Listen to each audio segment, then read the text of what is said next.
Yo, yo, yo. Alrighty, so I don't really mind the hat, right? I don't really mind the hat. If it makes some of you happy, I can wear it. But let's be honest here, it's the 30th. Christmas is now a couple days past. So this might just be the last appearance of it for a good old 360 days, right? Who knows? But yeah, no, I don't really mind the hat. It's as comfortable as no hat, so you don't have to worry about the level of comfortability. And yeah, it's gonna be simple. It's gonna be straightforward today.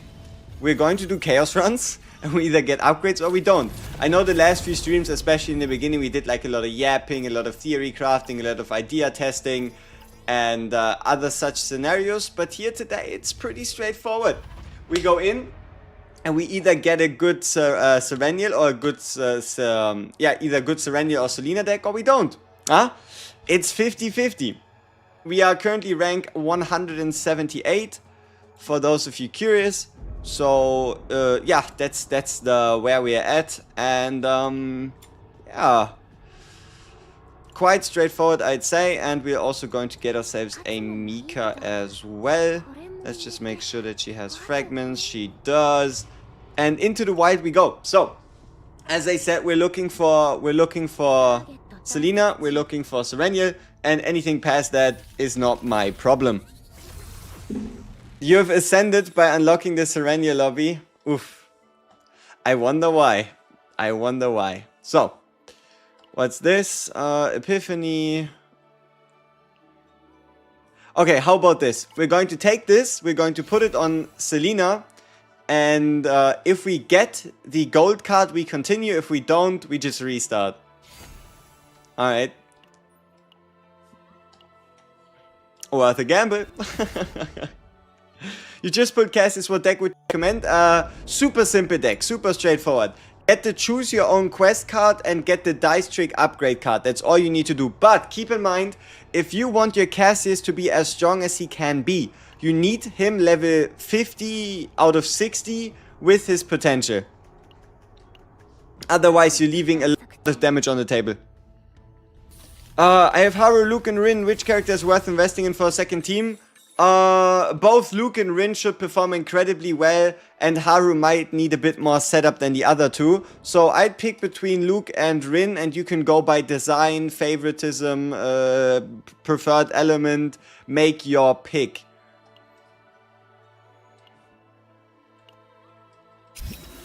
You can't finish your Cassius run for safe data. You do need the E2. You do need the E2, otherwise you're going to be in a tough spot when it comes to healing, right? But what you can do is just bring Serenial, Cassius. You could bring Serenial, Cassius, and Mika. And then just have somebody else, like, bear the healing burden for Cassius. And you could also give Cassius DPS gear instead of healing gear, or healing gear instead of DPS gear, depending on how you've been currently running him. Ooh, that's a lot of question marks we can check off here. Yo, JG, what up? Betuak, what? Is it worth to do Rin? I mean, is it worth to have fun in the game, right? Because regardless of how strong Serenial is or isn't, she is still, I would say, sound design-wise, behind Rin, at minimum. Right? At minimum, sound design-wise, I still do prefer the clean cuts, the bit of more like that Japan flair that comes from playing Rin and her combos. Alright, we can remove a card, and we're going to be removing Whirlpool. Easy, no brain. Bye-bye. Finding a Cassius after 434 pulls, don't say I need him E2 too. Only if you want to play him as a solo healer. Like, if you're playing solo healer Cassius, trust me, he isn't healing you. Unless you have him E2, right? It's just the reality of things, you know? There ain't no healing to get.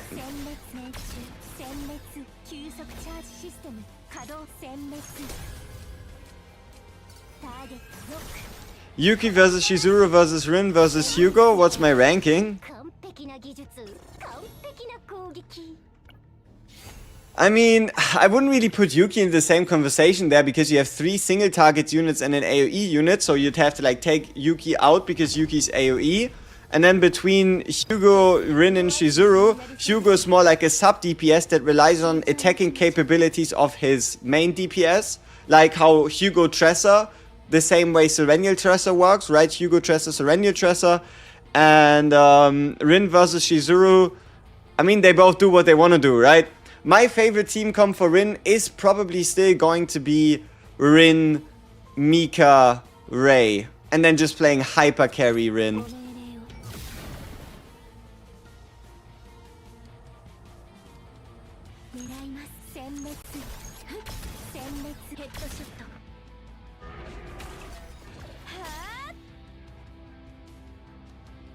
Yeah, there's a lot of crazy people out there indeed. Like what you would really want if you want to like want a safer spot in the like wherever you want to go, right? You'd have to get at minimum a Cassis with a quest card and a dice trick, and then a Selena with like 1 or 2 break bar refreshes, or just a very very strong Serenia build, right?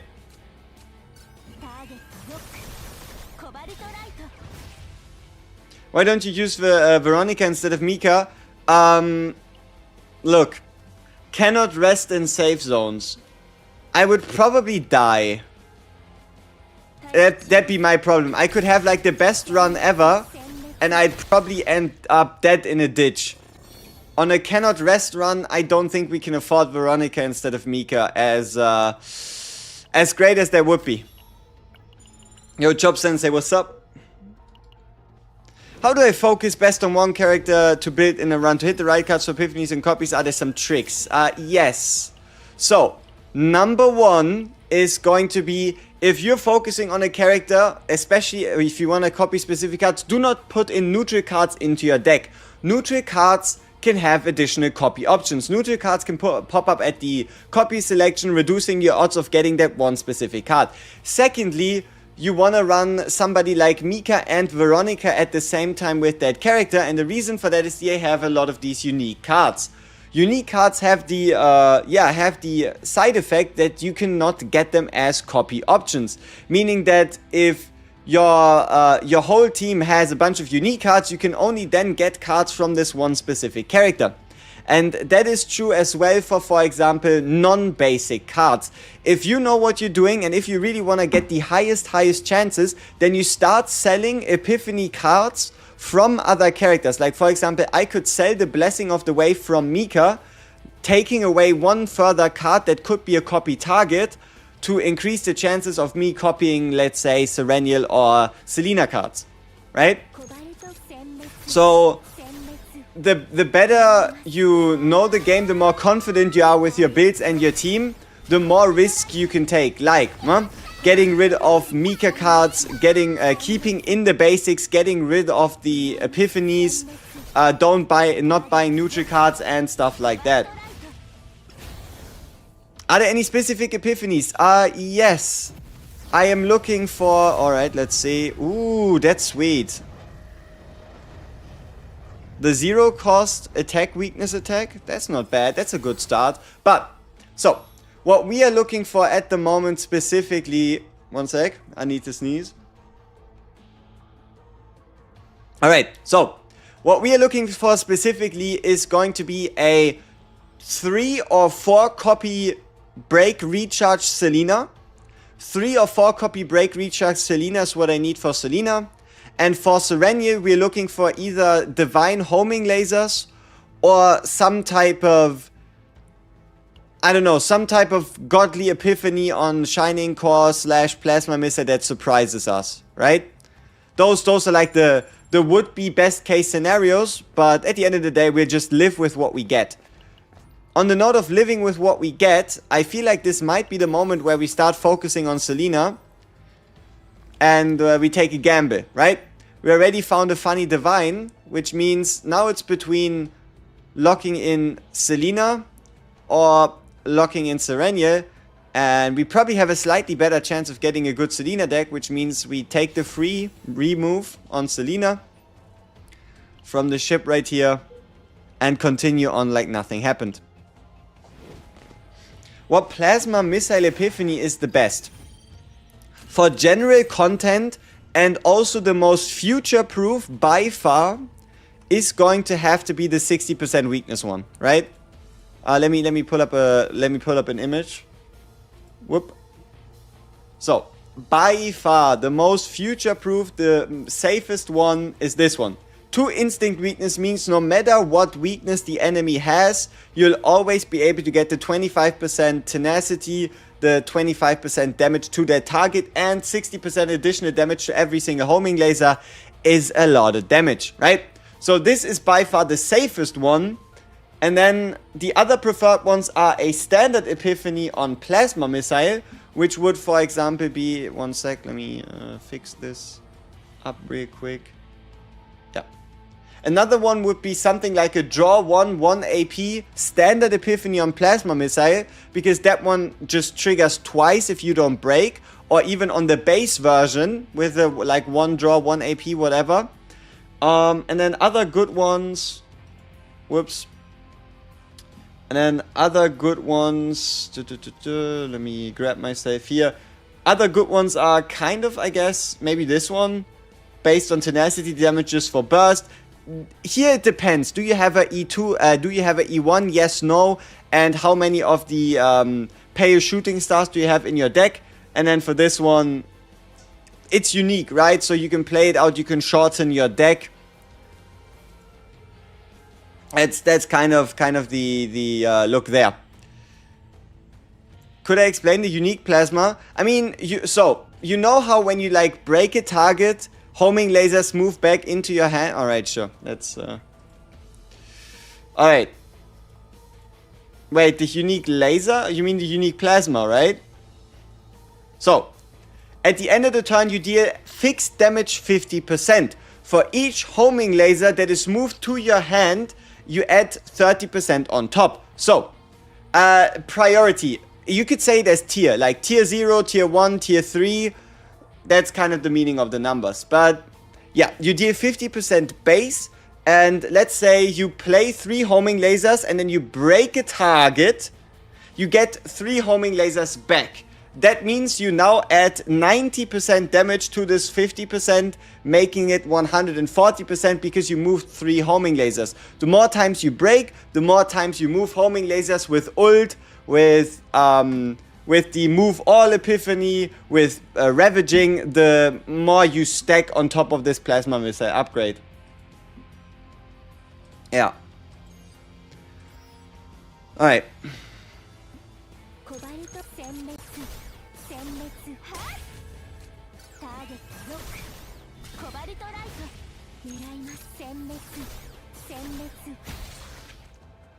What's the ideal affinity level? 40. Like, especially for someone as powerful as Serenial, the ideal affinity level is 40. Like, yeah. Go as high as possible, right? In terms of affinity, if you want the most visually appealing one, get as many affinity 10s as possible. But otherwise, I would only really affinity those characters that are your main DPSs, and there try to go as high as possible. Dreamer luck. Yep, that seems appropriate. Has anyone tested Ray with Serenia with Ray's 0 cost card buff? Unfortunately, I'm still yet to get the Epiphany to change from 1 cost to 0 cost, so I'm unable to test it. It's decent. It's decent, but the big problem is it's at the moment at least getting overshown, outshone by the sheer amount of morale buffs that a Cassius can get, right? Like, as a good example, Cassius only needs to complete 2 quests, right? You only need to play 6 0 cost cards to get the same bonus as a Ray 0 cost buff card, right? Because it boosts by 40 and morale boosts by 20, and every quest completion you get 1 morale, so Cassius only needs like 2 quest completions to get the same effect, right?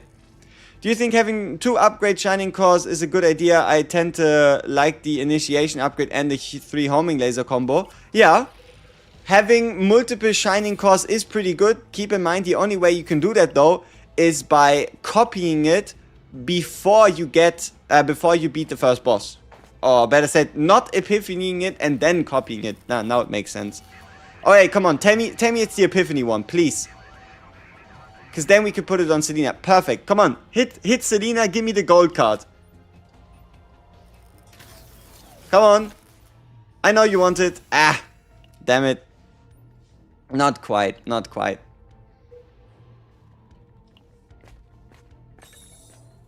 Alright, let's see. Forbidden card or no forbidden card? Naja DPS or sub? Probably DP, probably support. I don't know, it feels like we're in for support. It's been a while.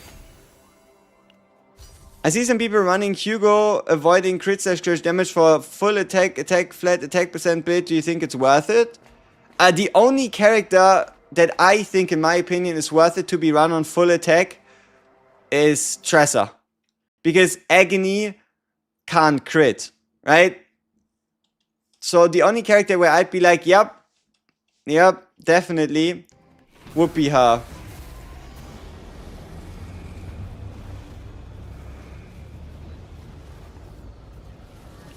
Okay, interesting. We got both the high-powered scope and the normal upgrade, with them now being 0 cost. But we still haven't found the... Ooh! Selected Divine Epiphany. Okay. Oh no, it's one random card. Ah, or we could get an Epiphany. Ooh. Honestly, I don't know. Let's have a look here. We only need one more card on Selena. 2 more cards on Serenial. And our Mika's already finished. It might not look like it, but our Mika's actually finished. So it would be between 1 card for Selena and 2 cards for Serenial. Like, if I go for the Divine Epiphany here, what are the targets? What are the options? Homing Laser, Shining Core, or Target Spotted, or maybe Blessing of the Waves. Even if I get a Divine Homing Laser that's really good, the Mutant sample unfortunately is on Selena. Let's just take the triple question mark choice, so that we can play the fight longer. Might just be the safest pick out of them all, actually.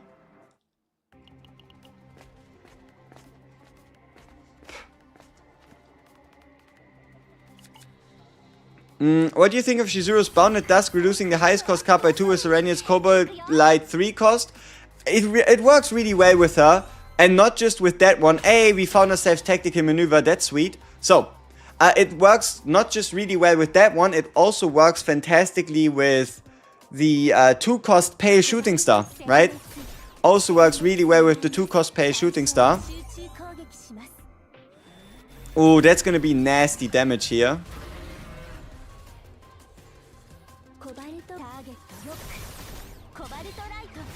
If we can crit.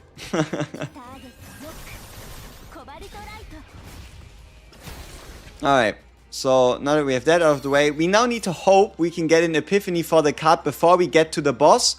And then I gotta be honest with you here, we might be cooking with the Selena deck already. Was good, my WG. Yo, what's up, what's up?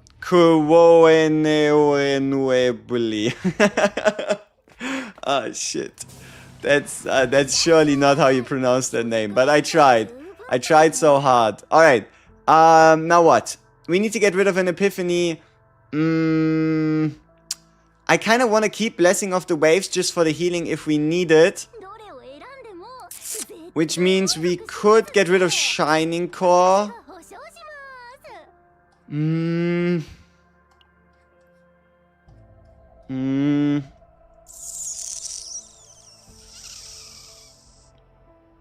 All of Serenial's cards are so good.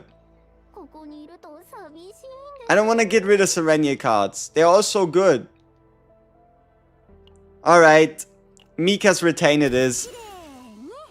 The basics on Selena, we'll do those later. For now, we just want the highest chance possible to get the card we're looking for. Vehi Zehi. What does it mean? I don't know. but it certainly sounds impressive. Come on, give us the double remove. Ah, we didn't hit the rare Echoing Canyon, because if we did, we could have gotten rid of even more cards. Can we still get an Epiphany somewhere? We could, but I don't think we want to continue to increase our copy chances here. Are we tired of Ray, so we changed to Mika? No, I think Mika's just a bit more safe. Just a tiny bit more safe. But I could have swapped to Ray as well. It basically would have been the same thing. Honestly, maybe it would have been more effective going with Ray, because we still would have gotten the unique card, and we could have removed... Yeah, we would have had better basics, because every time you attack with Ray, you still get healing. So yeah, maybe next run we swap over to Ray. That's not too bad of a shout. Okay, so one of her cards needs to go. It's...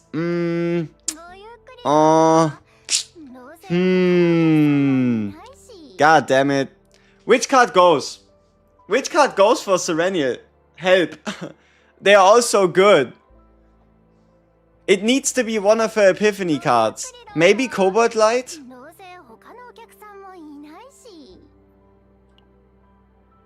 Plasma? I mean, Plasma would give us weakness.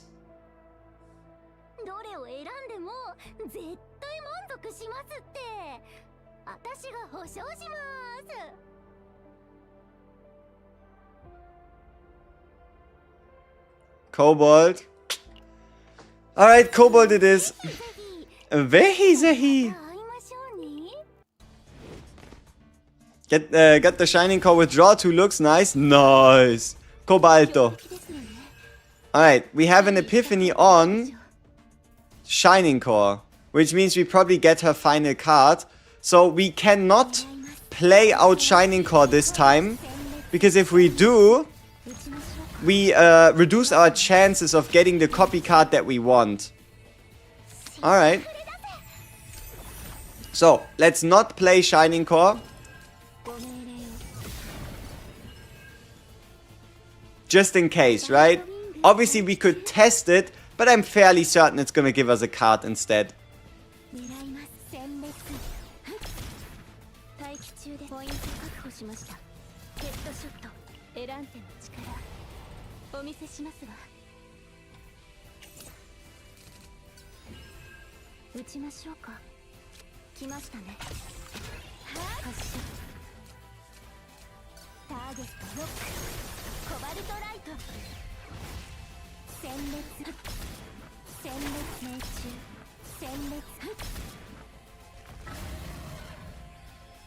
That's some sweet follow-ups from Selena. Why do we not want Shining Core to be played? So, the reason being here is, if we play Shining Core now, in the final boss fight, if we play Shining Core, we are most likely to get her purple card. We're still missing Serenial's purple card. If we get Serenial's purple card now, that is one last chance at the tactical maneuver, right? So, that's it. It's just min-maxing, right? But please do also only do that if you're confident in beating the fight. No point not playing the card if you end up dead.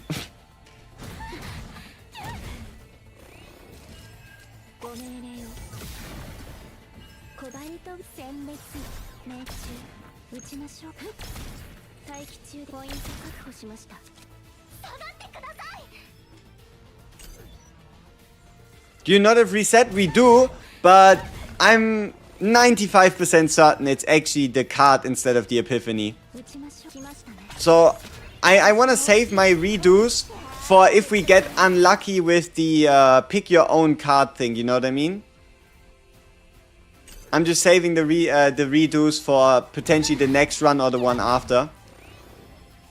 Ooh, that's a lot of break, or I guess a lot of breakdown. Hey, welcome back. That was quick.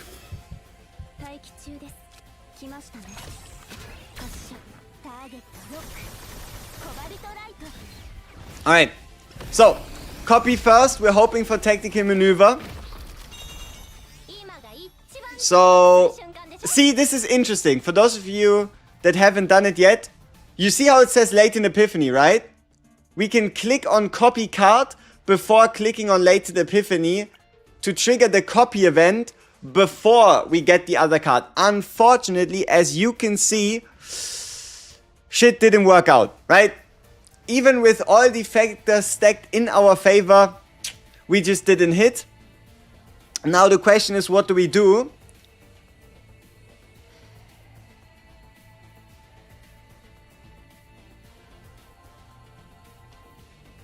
We could technically take drone bombing, or we could take no card at all, right?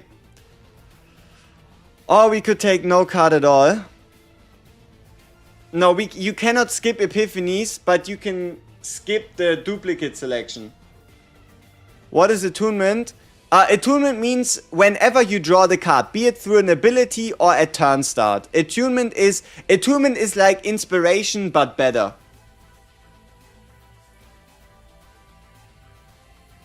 Yeah, drone is good with 000 Cassies, but we already have it once. Oh, fuck it. Let's just pick the card. Why not? Alright. Okay, so it was the Shining Core Epiphany. Alright. Okay, what do we have here? Second method. Let's make that over here. Go through here. And then... I don't think those are worth my stamina. Not that I have any stamina to speak of. We even would have had a Portrait of Fury to put on her. So now we have 2 copy options left. Not only do we need to hit the right card, but we also need to hit it twice for the copy selection. So, ooh, it's gonna be tough. That's gonna be tough. Alright, so we're gonna gamble. We're going to gamble on a tunnel. We're going to gamble on the tunnel and see if we can maybe get a copy, or better said, like an Epiphany on our, yeah, on the card. Let's get some text in here. High-powered scope. Bro, I tried to get the Dream Homing Laser turns up with AP device. It's never happened. See, that's the best way you can get that one. Like the most realistic way is you go in, you play the tunnel, right? You play the tunnel until you can go to the scientist, and you hope. You just hope and pray you get the selected card, Divine Epiphany. Then you put it on the homing laser, and it either hits or it doesn't, and then you restart, right? That's probably the fastest way you could potentially get your hands on a dedicated Divine Epiphany laser. Mealtime. Ah, battle test. Alright.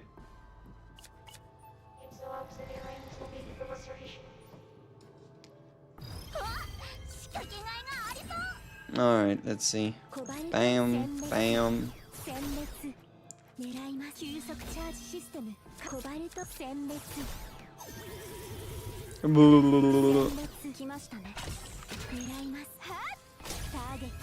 GG Emblem. Yeah, Emblem is okay. We can definitely put that on our Selena, and now she's looking a lot cleaner, but yeah, it's by no means anything where we have to be like, oh shit, that's so great. Like, if this was, for example, a Serenial run, this plus 30% would be way better. But honestly, I'm not even sure if this amulet even affects coordinated attacks. Is Rin's damage roof high? It depends on how many copies you can get of the move Epiphany for the purple cards. How long do I farm on a daily average? Oh. It depends. Sometimes I do a lot of runs in a day and sometimes I do none at all. But I guess you could say maybe like 3 attempts as like an average over like a longer span of time.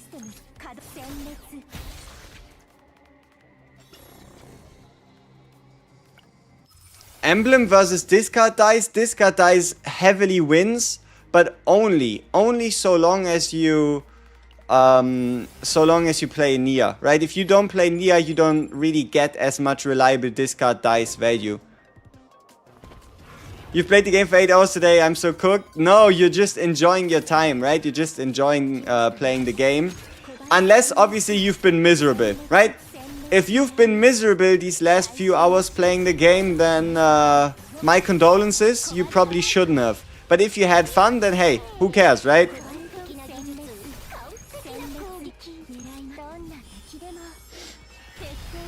Mika Serenia Shizuru is nasty as hell. It's a lot of AP. Yeah, enjoying. I have exam on Monday. Hey, so long as you're prepared for the exam. You're cooked? Oh, okay. You know, maybe that wasn't your smartest idea. Like, just saying. If that really does cook you, then... I think this probably could have been solved better, don't you agree? Other than missions and dailies where you can get more gems. Events, right? Events usually help with getting gems. The Arc City policy gives gems over time. Yeah, I think that's those for the most part. I don't think there's like anything like clearly. I guess Hyperspace Basin, but you probably played that already. Is the partner worth it? Should you just claim a copy of Serenia? I would try not to miss the partner because you can always get the Serenia copies later with Omega codes. But getting the partner is a question of whenever the partner banner reruns. And her effect is unique enough that I'd say she's definitely worth picking up if you can afford it. You forgot about Basin? Okay, it's target spotted.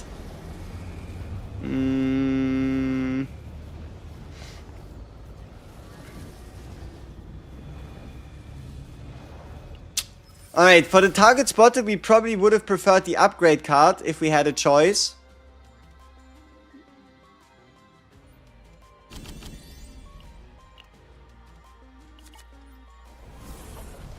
Serenia 2 is broken, they def gonna make a counter next against Ravage next season. Yeah, but Serenia E2 doesn't really do much for like ravaging the targets more. The only thing you do get is that, oh, the Mice Gate. The only thing you do is get that like turn 1, 2 extra Ravage. So it's not as crazy. Come on. Make it be the come on. The refresh thing. Come on. No! Look at this homing laser. It's the basic homing laser with gain resolve and tenacity damage. No, no, no, no.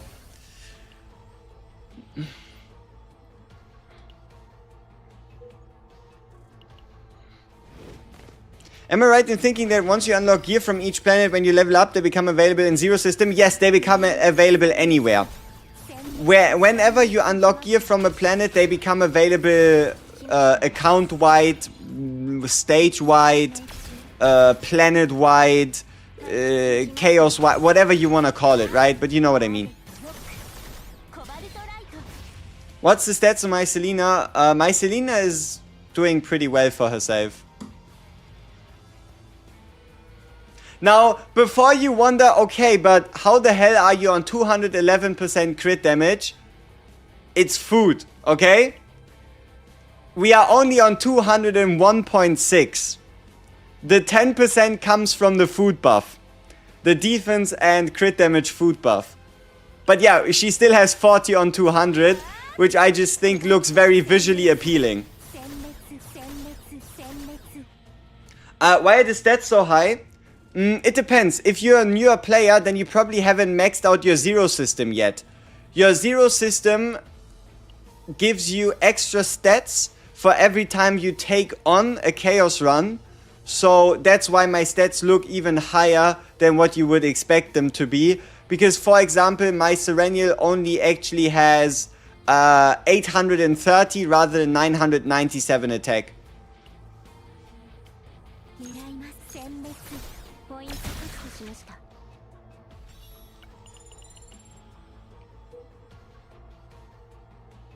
Give me this one. Okay, is that the one with the divine card? It is. Alright, come on. Hit that Selena card. I know you want to. Okay, and we found the Ravage state. So, we found the Ravage state, which means now we need to find the copy event. And if we do, we still have a decent chance at getting a good deck out of this. So long as we get an additional copy. So long as we get an additional copy. So, the most optimal scenario would be us finding the divine copy event. But that's obviously not something anybody can guarantee. So, yeah. Hopes and prayers. Hopes and prayers, ladies and gentlemen. Hopes and prayers.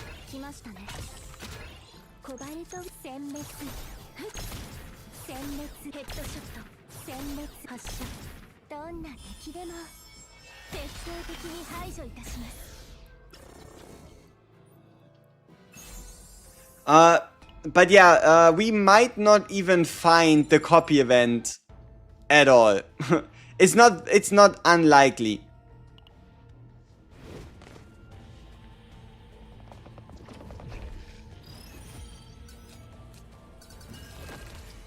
Alright, so it's this guy again.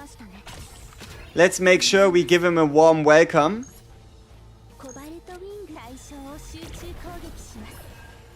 We have exactly 8 cards. No, we had. Alright, so let's undo this. Yeah.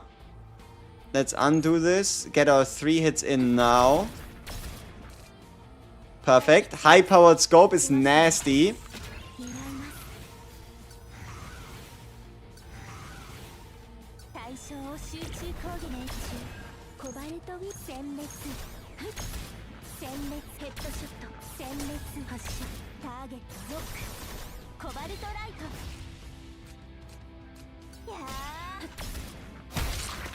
Oh, Cthulhu! Alright, let's go. We've been waiting for Cthulhu. So let's see what we can make of this. So, we started off with homing laser, sniper upgrade, homing laser, water barrier, homing laser,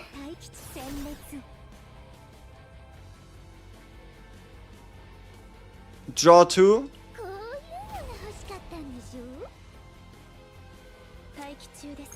draw 2 more,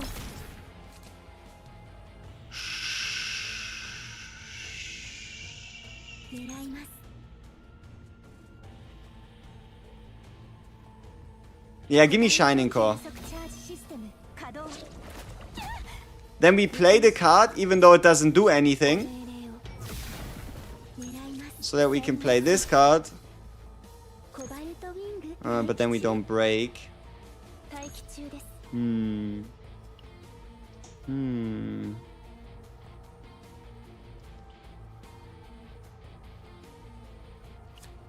Alright, let's not be greedy here.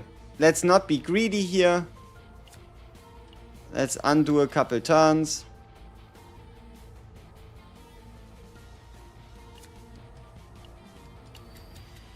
Maybe undoing the full turn would have been a bit faster. Yeah. I think we probably want to undo one more time.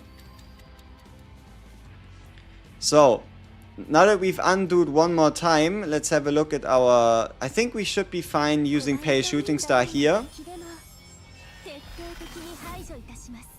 Yeah.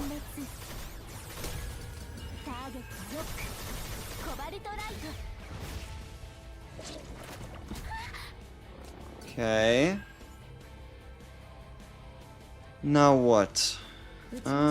Give me 3 cards. Give me this one, give me this one.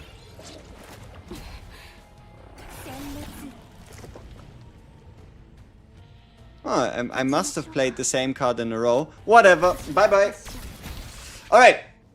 So, what kind of upgrade do we get? Is it the chess piece? Is it the... okay, we're looking for a weapon. Any weapon would be great. Let's see. Sphere randomness. You know, the problem is we can't even do anything with this. Because if I pick this onto my Selena, that means I draw... So, if I pick this onto my Selena with my current Serenial deck, then my turn 1 looks like this. 2 cards from the E2. 4 cards from the return to hand on start hand, that makes 6. Right? 6. Then I only have 4 cards left. So I draw 4 cards out of my deck. To then draw an additional card. Ew. Ew.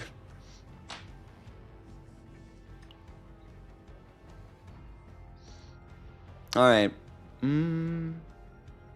Oh, good stuff.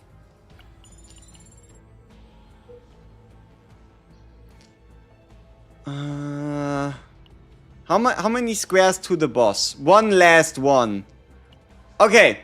I'm going to gamble that the copy event is after this fight instead of up top. Hopes and prayers. Hopes and prayers.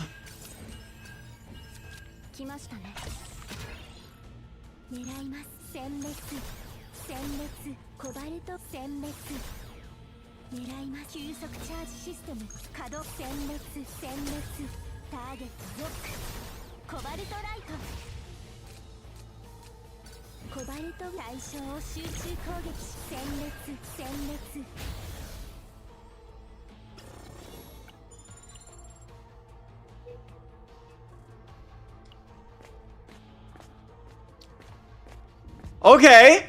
Okay. Okay. Alright. Now, what are the odds though? The odds can't be very high, can they? We have 1, 2, 3, 4, 5. A 1 in 5 for Selena. 1, 2, 3, 4 for Serenial. And 1 for Mika.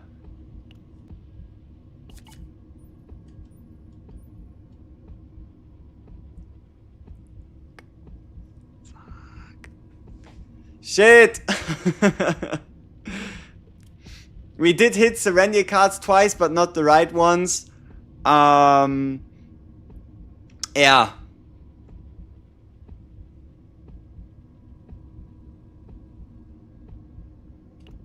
I guess we're making the very best follow-up attack Selena you've ever seen. Apparently that's what we're doing here. Making the best follow-up Selena anybody has ever seen.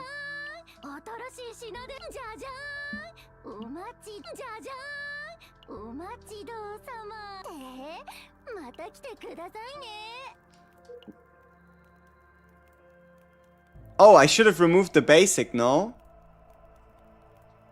Cooked. Should have removed the basic. Luckily, we can at least... we could potentially still remove 2. Might just work cost-wise. We'll have to see. Negotiate if possible. Yeah, but no. I already gave up on this deck. I'm not going to use this deck against the boss, right? Like, there is no way that I'm going to be using this deck against the Great Rift. It's still a fun deck, but by no means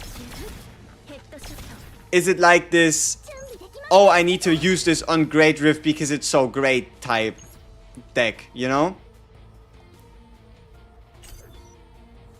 But it is still a very good deck. It's at as much as I could have hoped for in terms of follow-up Selena, right? We have 2 copies, both at 0 cost, of the important follow-up attacks, making it very likely for us to draw the 2 of them in 1 turn.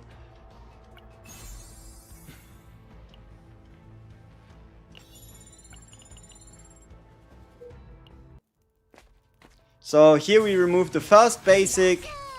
We can't, we're broke. I guess we can remove one basic in the core of Discord. We already built Selena. No, I only have 2 copies. I only have 2 copies of the Break Refresh card. And if I really wanted to push higher, I'd need a couple more than that. Yeah. Alright, so let's see. What do we have here? We should be able to use this one. And then draw 3 here. Use this one. Get this one out of the way. Oh, this is going to be a massive setup for massive payoff. Watch it. Because every one of our attacks is now going to get double follow-ups. Yep. Alright, so. We have the weakness. We get 1 follow-up. Now, every single card that we play is going to get a double follow-up. 1, 2. 1, 2. Whenever she decides to crit, the number will also look a little better. 1, 2.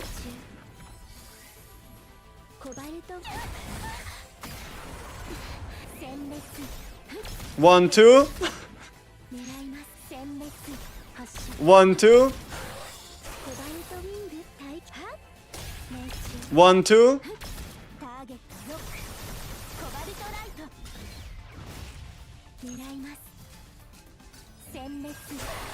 1, 2. And goodbye. So yeah. Follow up Selena in her best form possible. Ooh, another high-powered scope, or do we call it here? I don't know if we need more than 2 of each.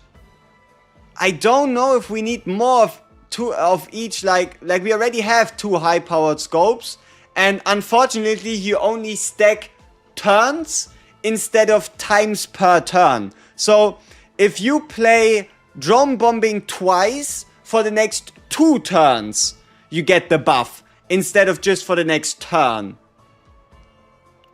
What am I gonna do with even more of those cards? There is no point. Like, sure, it looks better because we've now multi-copied all of those, but it doesn't help us. You know what I mean? Is Bunny Mummy actually good? Yes, she's actually good, and she got a massive boost from Serenia just existing. Triple 0 stack.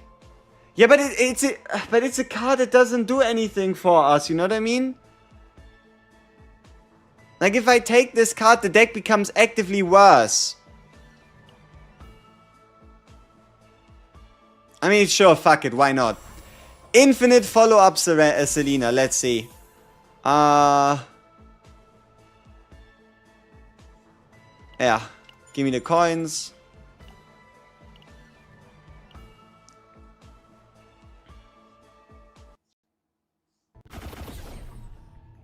Alright, so now we have this out of the way. The identity of Discord. I don't want to die. Why is this happening to me? Wah wah wah wah wah wah wah wah. Boo-hoo. Do we play the whole run? I guess so. I don't really see a reason for us not to. Another chance as a good piece of equipment. What's the save data cap looking like? 100. We're going to get 30 for the removal, so maybe we hit like a good neutral card. Not one we could actually use on her. But we can try again at the shop. Alright. Waku waku! Okay, so we get the mark increase. We get the attack card is used equals follow up. And then we just get follow-ups in there.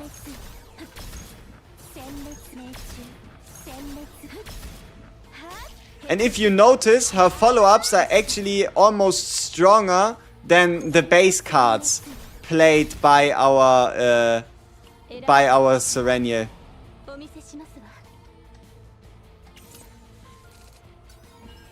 Alright, and then give me 2 more. Especially if they crit, they are stronger by quite a margin. And that's just with 1 follow-up again.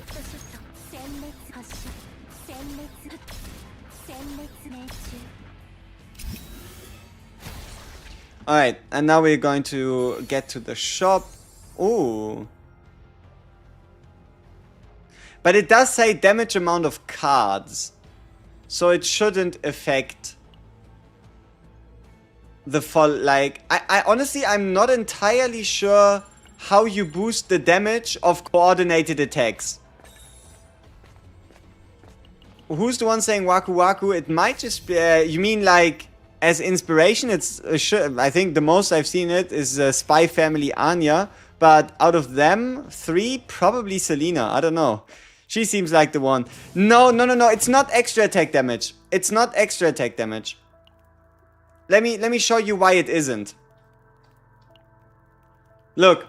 When an ally performs a joint attack dealing 100% of attack power as damage, never in any of these formulas here is extra attack damage mentioned. Coordinated attacks are separate. So the best way to increase the damage of coordinated attacks should be raw attack percentage stat boosts. So something like the Cthulhu weapon.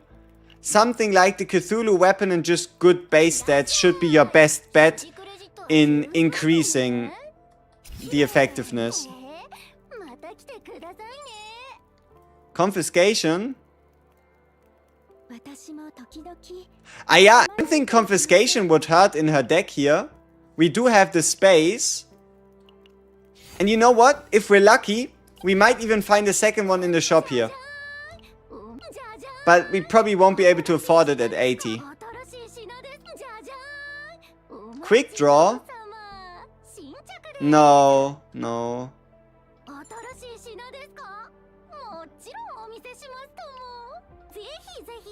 Zehi. Alright. What main stat does Veronica want? Veronica wants extra damage. Veronica wants as much extra damage as substats, and then main stats are crit chance, passion damage, and then extra damage. Crit chance, passion damage, attack percent, sorry. Alright, so we have these 2 cards out again.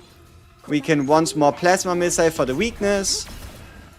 And let's get to town.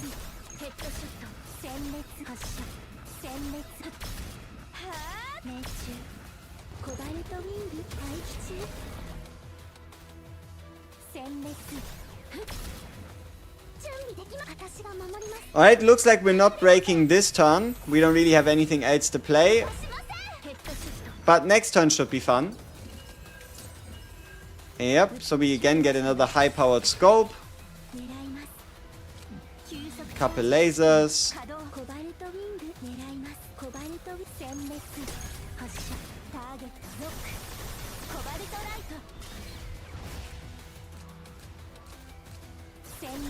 And if you're wondering why we drew a card, that's our fate. We have the on Ravage draw 1 card fate. So that had nothing to do with like any of our characters' actual stat effects.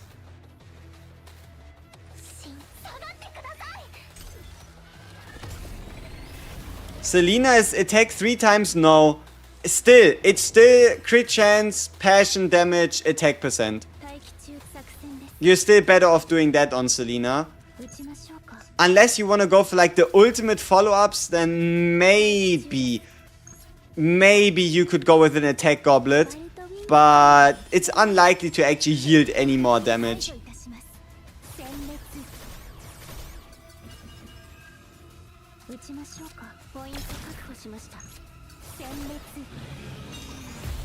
Alright, come on. Give us the chess piece. Give us the pick your own chess piece. Thank you.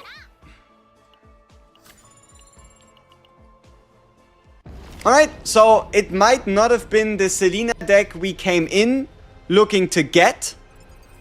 But it could have been the Selena deck we needed. It might not have been the one we thought we needed, but it might just been the one we did actually need. Now, should we show off our new Selena deck in content? Yeah, I wanna see this in action. In terms of how many follow attacks can you reasonably get into a boss? Yes. Alright, then let's show that off. I already have a good idea where. I'm just not quite sure how we would like order things or try to make them fit together. But it is going to be Nebula Distortion. We're just going to pick the middle one. And here we're going to then swap in our new deck. Oh, let's actually make it a favorite. I haven't favorited any of hers yet, so let's quickly create. That sticker is so degenerate.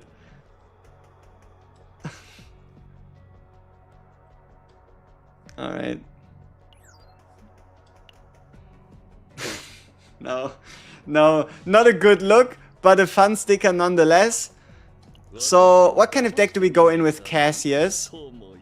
Yeah, maybe our current finished Cassius deck. Alright, let's see what we can make happen. So.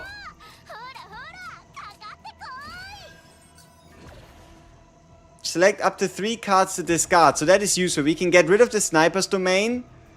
We might be able to afford to get rid of Shining Core.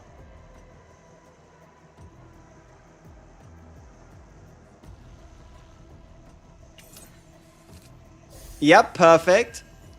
So now what we're going to be doing is we play this one out.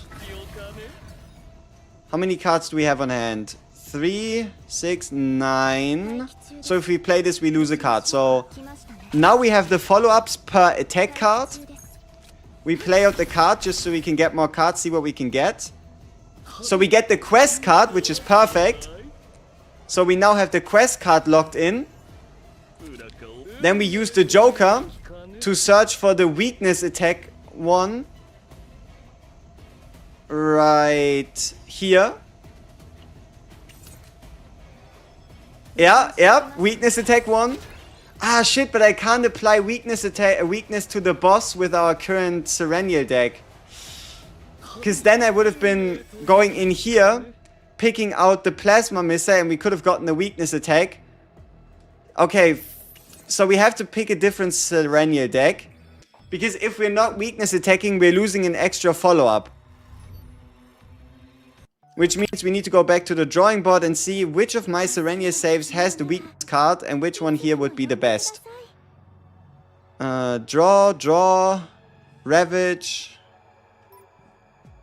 Tenacity, Weakness plus Create plus Draw plus Ecstasy plus Confiscation plus Move to Hand on Ravage. Okay, this one would be weak. Hey, this one would have AP. AP Destruction Lasers. This one would be coordinated with weakness. Or that'd be even more coordinated attacks. Because these ones have coordinated. This one has coordinated. But it would probably come from Cassius instead of like Selena. Okay. What's this one? Always weakness 60%, turn start, create 2, create 2, create 2, create 2, to create 2, to create 2. I think we're creating a lot of homing lasers here. Alright, why not?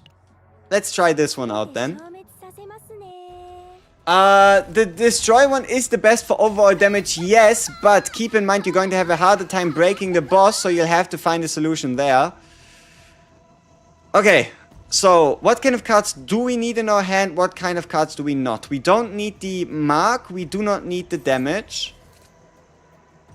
We do not need the save generating experiment. So now we have the double bomber. I think we just redo this until we get the perfect start hand. So, let's get rid of this one.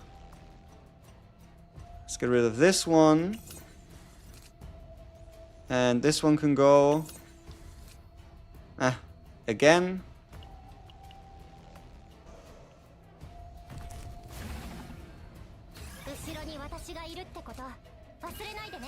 Okay, so we have a shuffle, which is interesting.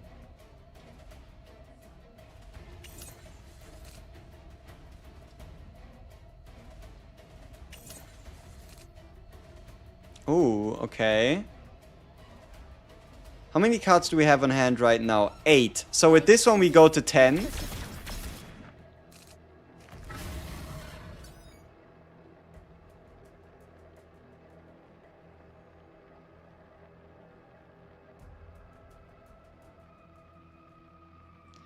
Alright.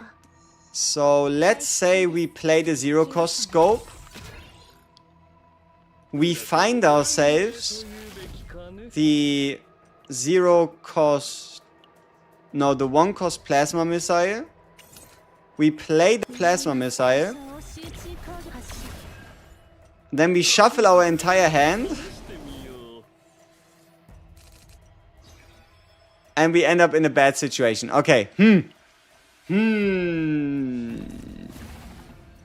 E0 Cassis is enough, yes.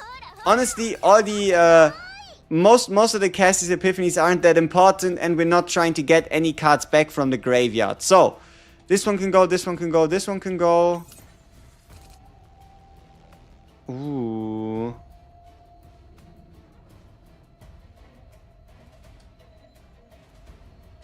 These two can go. Yep. Okay, now what? Okay, first we get ourselves the 0 quest card. Then we deck search.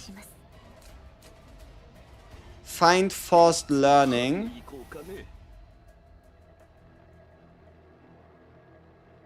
So we could forbidden ecstasy for nothing. Alright, let's apply the weakness.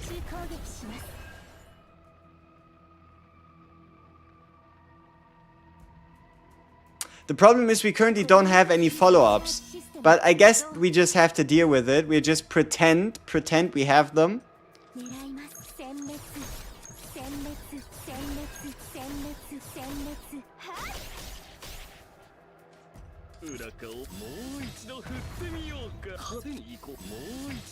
Alright, now we get ourselves 5 more hand cards, a whole new hand. Perfect. Now drone bombing seems about right. Joker for Shining Core. And then Shining Core into break.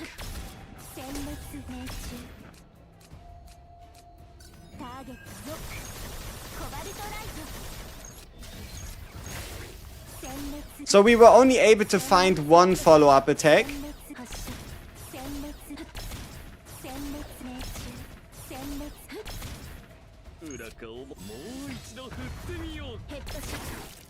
Here would have been the other...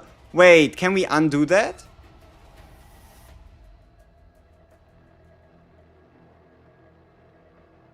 Yeah, we can definitely make this more impressive. Okay. Let's run it back. Let's do the exact same thing we did before by knowing the future. So, this one goes, this one goes, this one goes. This one goes and this one goes as well. Yeah, perfect. So, get the 000 out of the way. Get the weakness in. See what we can draw.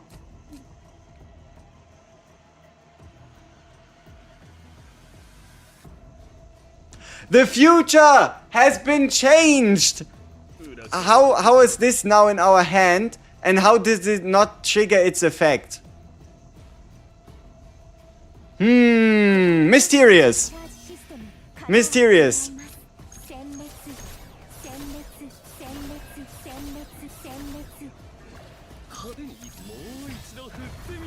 Alright. Regardless, we're going to unshuffle our hand here. Yep, we have the drone bombing. And this time we can deck search. We can deck search for the high-powered scope. To use that one to play the Shining Core. To break the boss. To get double follow-ups on every single one of our attacks from now. And Cassius included. So, let's see.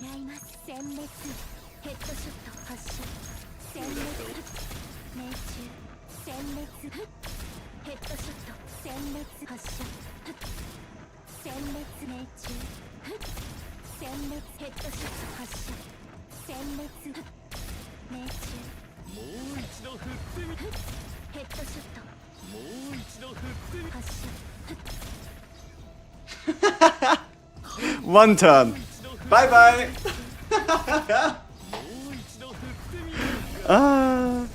Alright.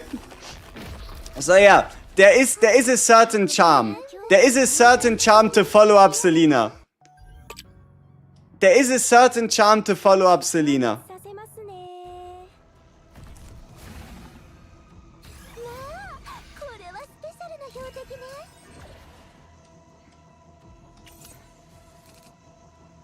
Oh! Oh my! Isn't this setup even better? Like, we use the Joker to find our choose quest card. We choose quest into the 000. We high-powered scope, drone bombing, Shining Core, and then we just have at it.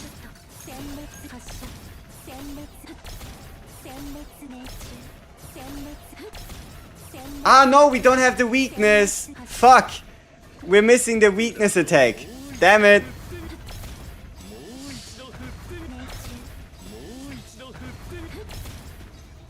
Ah. Now imagine this on a boss that would actually be weak to instinct. Which is exactly what happens in the Great Rift. Let's get rid of these two. Pay a Shooting Star could come in really clutch. Let's keep the Joker. Perfect. So, alright, how do we do this best? Use the Joker. Get the 0 cost quest card.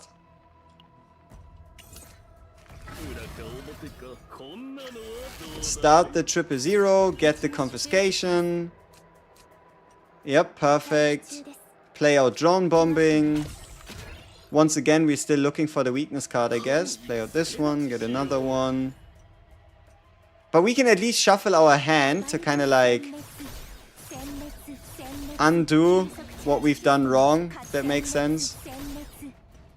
So yeah, this time we're not getting as many follow-ups.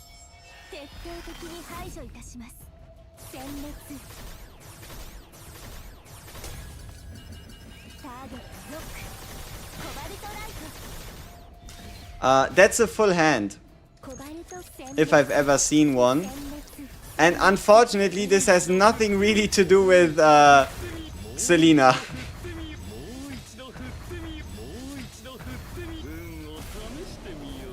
Alright, what can we do with 5 more hand cards? Not a lot. Yeah.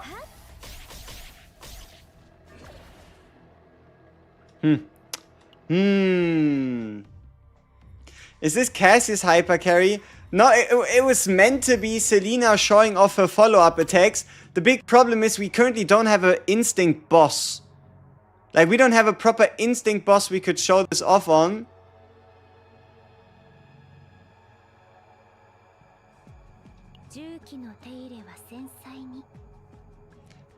But yeah, I don't know if this deck is our best use of free will. I mean, I guess it's an expression of free will. Having triple copy follow-up with double copy follow-up. One of them being Divine 0, the other one just naturally being 0 cost. Wait. We have a better Cassius to use for setup. My number one favorite Cassius when it comes to making 1 turns. This Cassius is going to give us every single card in our deck, if we want it or not. That is what this Cassius can do. And that is his whole point of his existence. The give me every card in my deck, please, Cassius.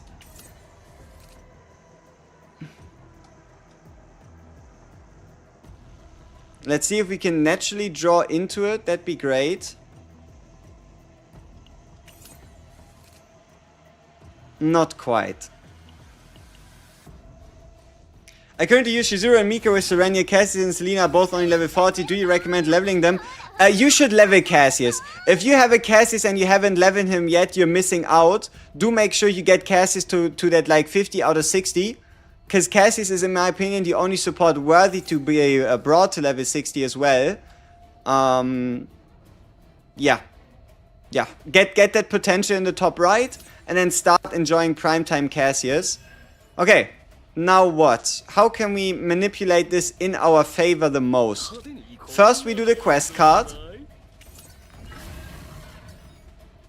Then we play the drone strike, because it's just free hand size. Then we shuffle Cobalt Light, Forbidden Eternal Hunger back on top of our deck. To then draw. Yep. Perfect.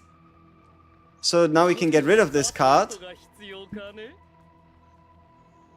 Okay, now how do we do this best? How many cards do we have in hand? 9. Which means with this one card we have 10.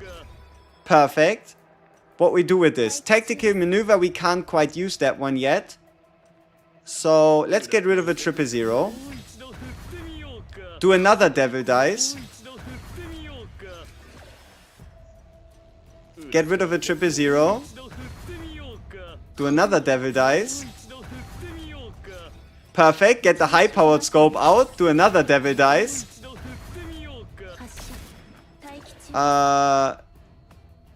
Okay, but we didn't find another one.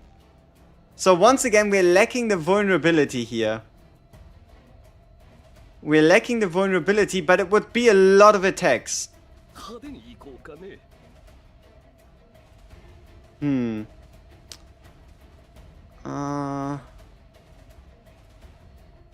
Let's give it a try. Let's give it a try and see how it performs.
Yeah.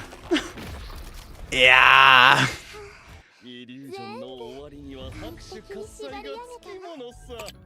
But we can do even better than this.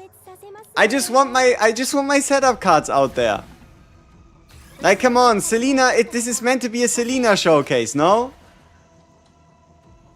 Okay, so we do have the vulnerability card out there, which is sweet.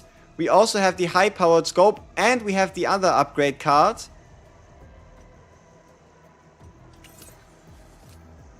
And we have a nice. Okay, now we're cooking, people. Now we're cooking. Drone bombing. High-powered scope. And I guess we'll have to no. Let's do plasma missile first. so we can start banking on those follow-ups while we look for the zero cost quest card.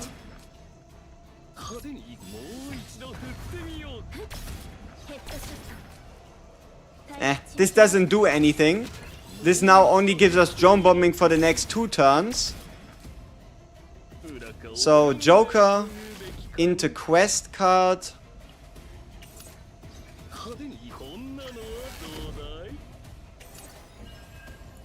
Into zero cost here.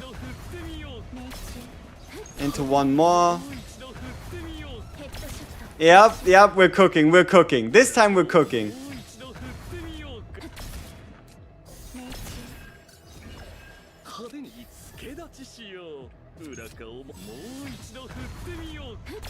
This might be one of those turns where the boss just doesn't have enough HP for us to play all our cards.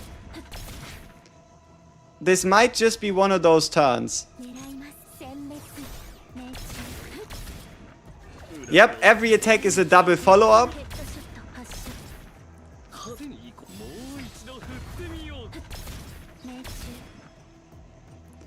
Okay, 1, 2, 3, 4, 5, 6, 7, 8, which means we triple draw with this one. Okay. Ooh. Oh, we might even be able to break this guy twice. Okay.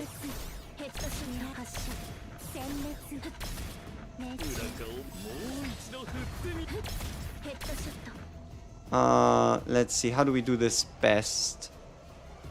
Probably the Shining Core for the 2 of them. To break him once. But we don't have enough hand size.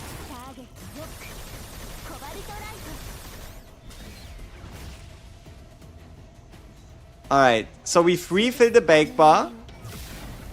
Give 2 more homing lasers.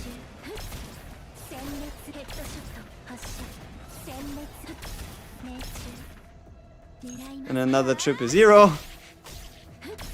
This is mobbing. Straight up mobbing. Yep, and he would die already here. But then we try the parachute. He's probably gonna die.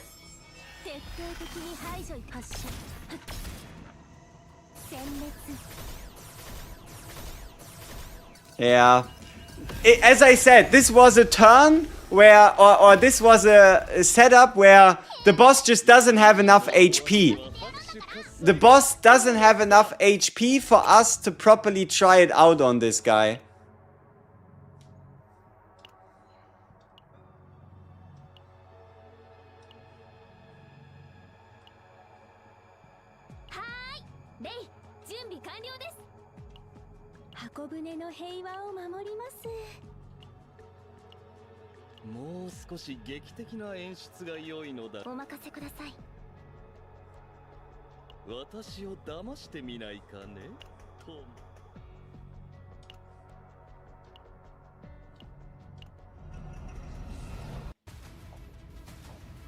Selena the new Hugo, maybe. Alright, let's see if we can pull it off against this dude.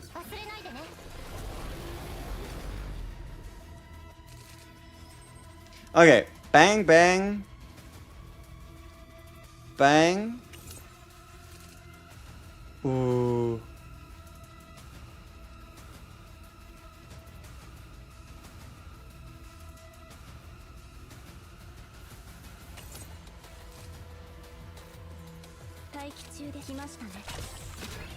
Whoops. Whoops. I mean, I guess we wasted some 000 usage here. In my excitement. Now we would need the vulnerability. Perfect. Alright, now he's vulnerable. Alright, and now we keep looking for setup pieces, I think.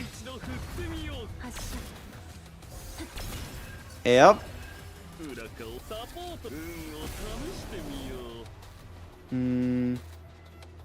Ooh. Tactical maneuver. I don't know. Let's get ourselves Cobalt Light as like a safe fire way to break the guy when we need to.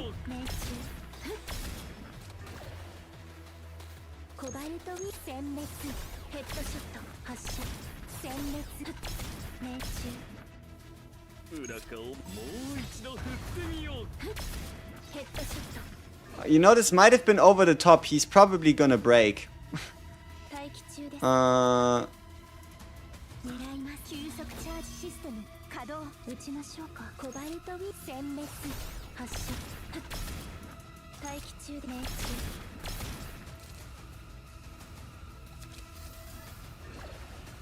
Our hand is full, huh? Ah, 000 again, not triggering. Or not even having the chance to trigger.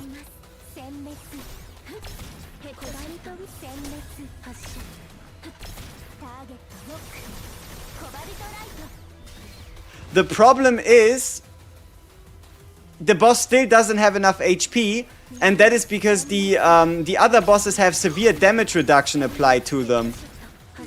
Which isn't quite the case here. So I guess, overall, the boss still has less HP than the other one, even though he has more HP.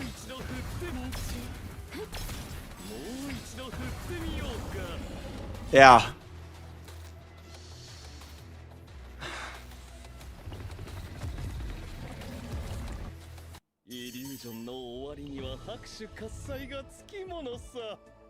Wait, we could try it in Great Rift second phase though, right?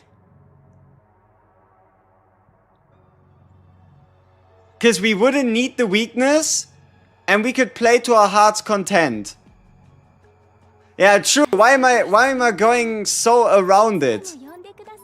We're not going to play a full fight. We're going to play one turn, and we shall see what we can make out of that one turn. Especially, oh, and the breaks are going to be so much more favorable. Alright, alright, alright.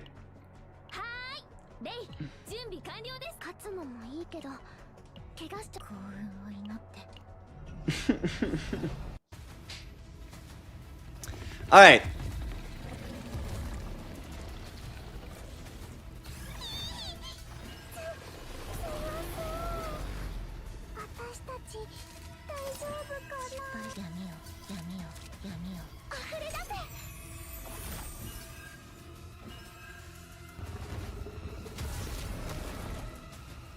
Double drop event is in 3.5 hours.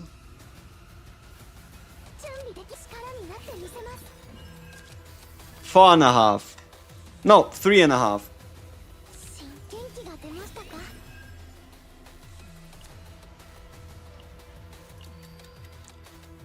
Alright, let's see if we can get our kill in here. Be great.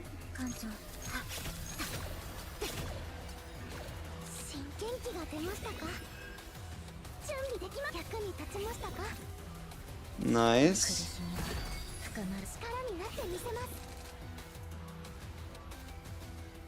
Oh, because the card cost so much. That's why we drew so much.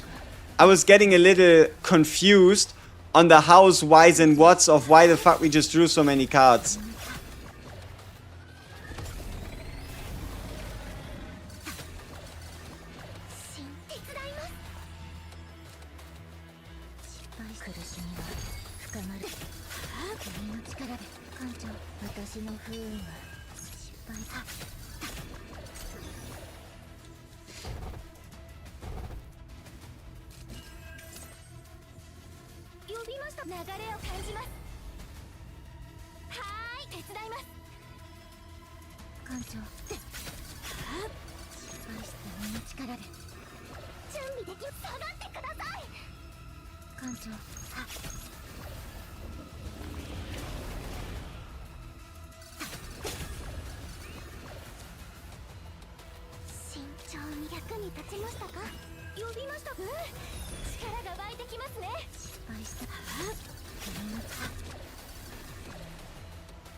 No. Decent stack, to say the least. Actually gonna die. Because we don't have enough attacks. Shit. Or we might not die, but we might just fail to kill him in 5. Let's see.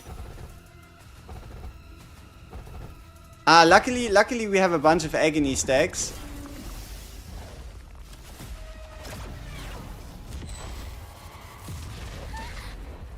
Yeah, okay, 4,600 damage in 1 turn.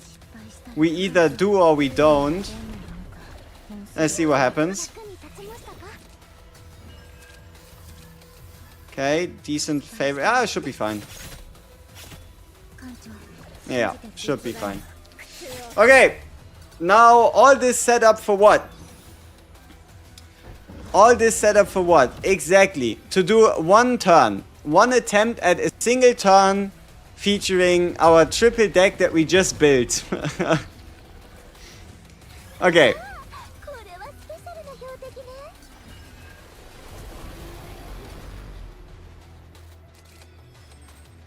Okay, so this goes, and this goes just so we have more things to draw. Okay. So we can do the 0 quest. And I guess we have to, I don't want to play it the meta way though.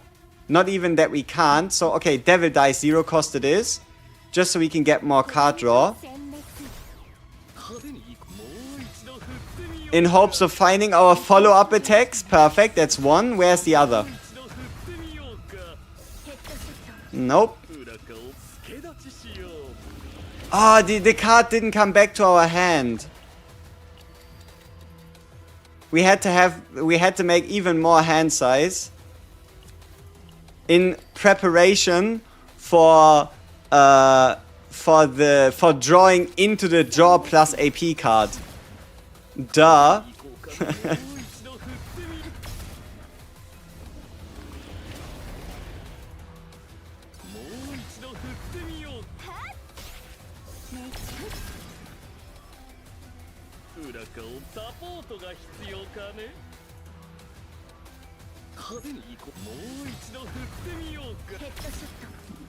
That's a copy, right? We already had that one.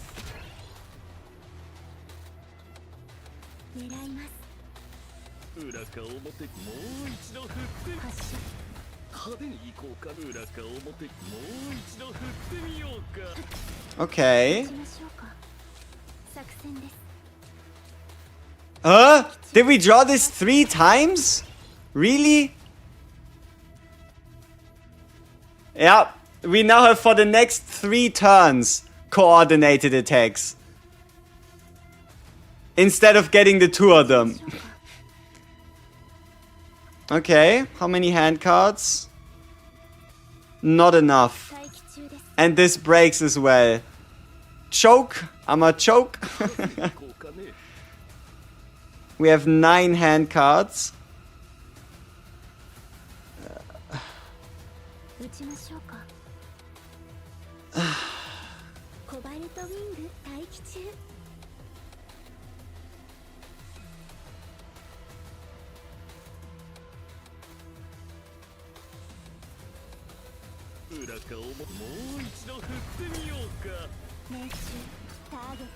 Okay.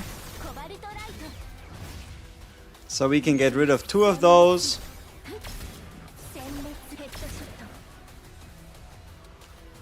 One of these.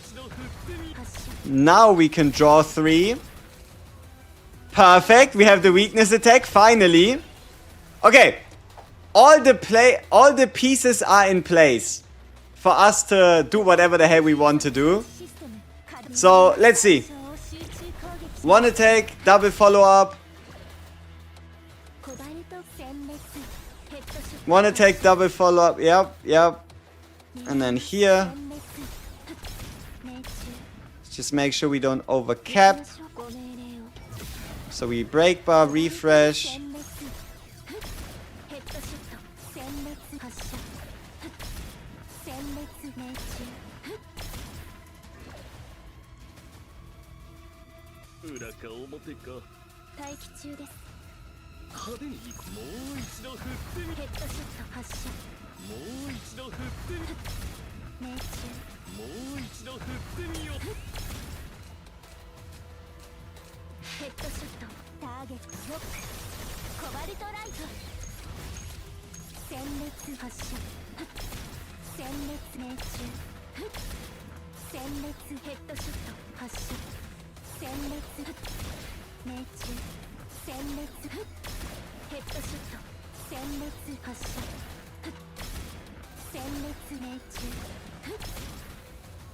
Yep. Follow-up attack lifestyle.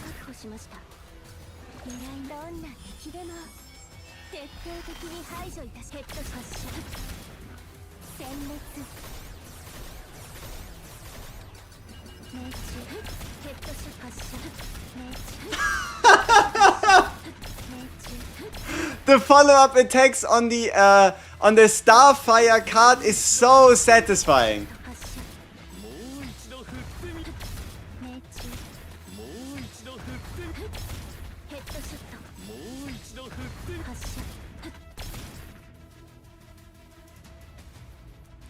Good shit, Selena.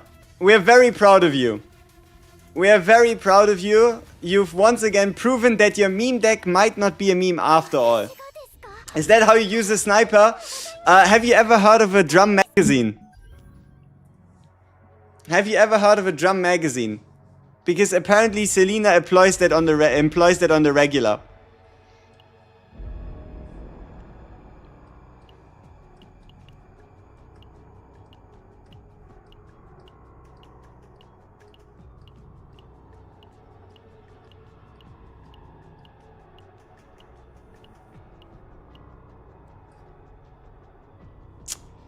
One discard, 2 fury, 1 fortitude.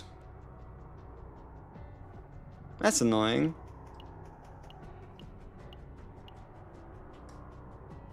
40% health, 6 elites. The problem wouldn't be the health, it'd be the damage. 70% credits, cannot rest. I don't like the no credits.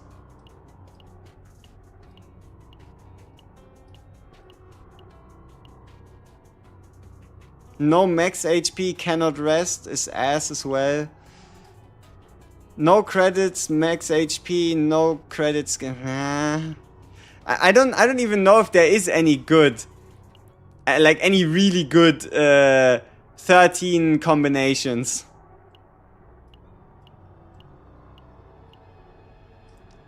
Cannot rest, decrease HP 40%. We'll just go in with the same people as last time.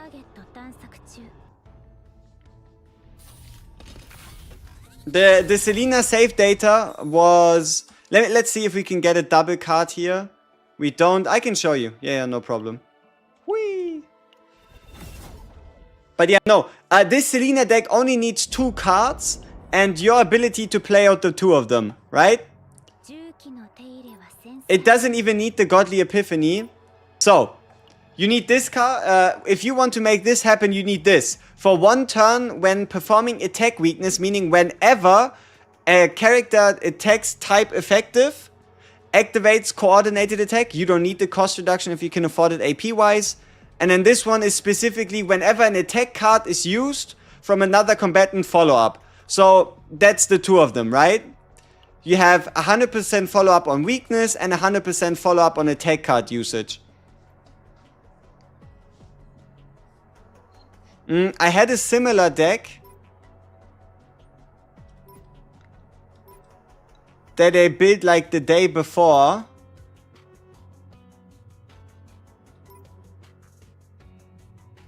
This one. We have double weakness with 1 coordinated and also the Ravage target spotted.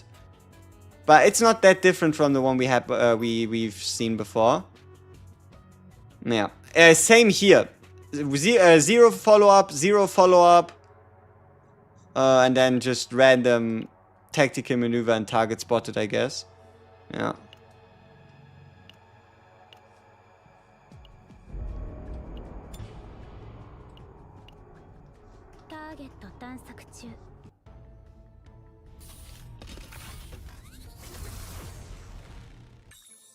Do you need a Mika for an E0 Cassius grind? Most likely, yes. Most likely.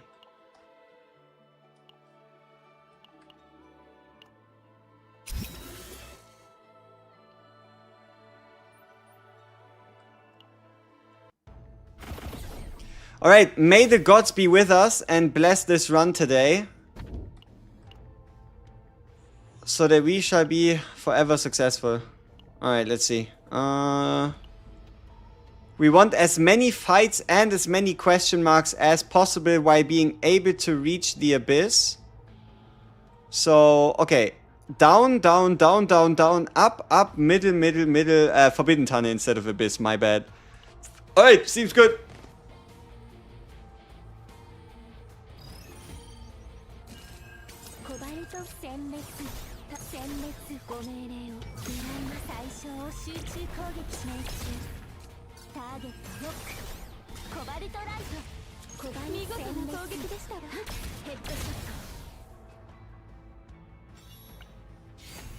Okay, we start off with the tactical analysis Epiphany.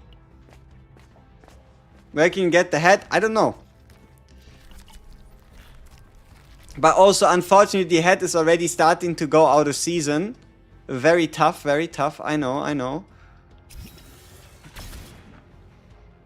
What we need is like a, you know, we need these glasses, and they're gonna say 2026. That's what we need next. Alright. Oh, homing laser Epiphany. Divine? Or maybe new card, let's see. Okay, non-divine homing laser, meaning it doesn't actually mean a lot, but yeah, okay. Do we go with the standard triple or do we go with the ravaging homing laser?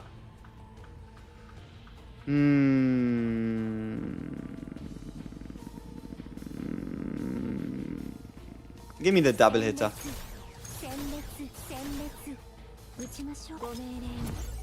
Gold? Gold? Yes! Okay! We hit tactical maneuver early, which means the potential Serenial deck, Selena deck is very much alive.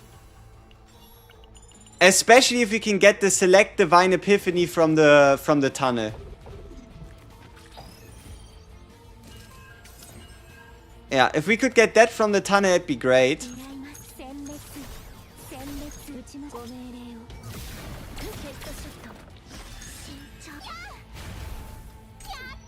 Did y'all just see what I saw? Mika actually got a kill? That's crazy.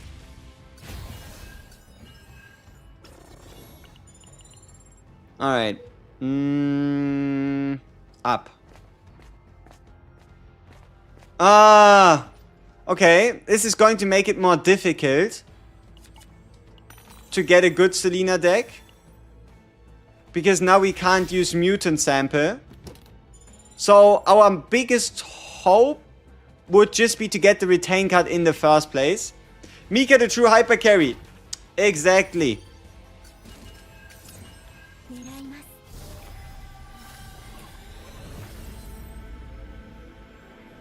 Okay. Yeah, no, give me this. Give me the standard one.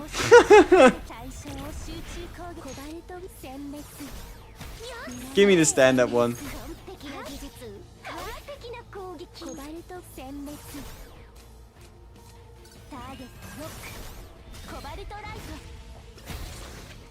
Nobody has said 2026 will be their year. Are we cooked?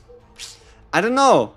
like, surely 2026 will be our year, so long as Chaos Zero Nightmare delivers on their promises, because holy, we get Tower Mode in January, balance chain, character buffs, partner buffs, new game modes, Epiphany rerolls, Godly Epiphany rerolls, Godly Epiphany on start, Divine rerolls, all that in February, and then a infinite high difficulty no use pile Slaughterfest in April.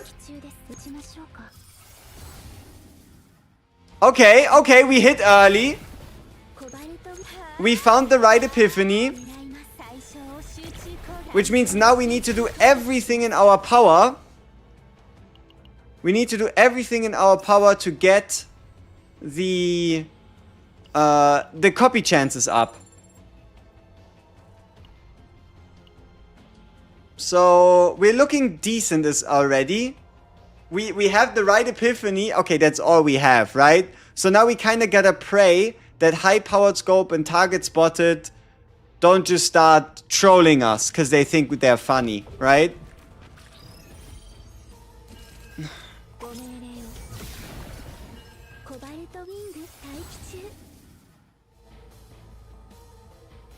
Oh, 1 AP. Look. It's 1 AP, making this only a 2 cost. Give me the weakness attack one. You didn't have to kill him, he was already dead.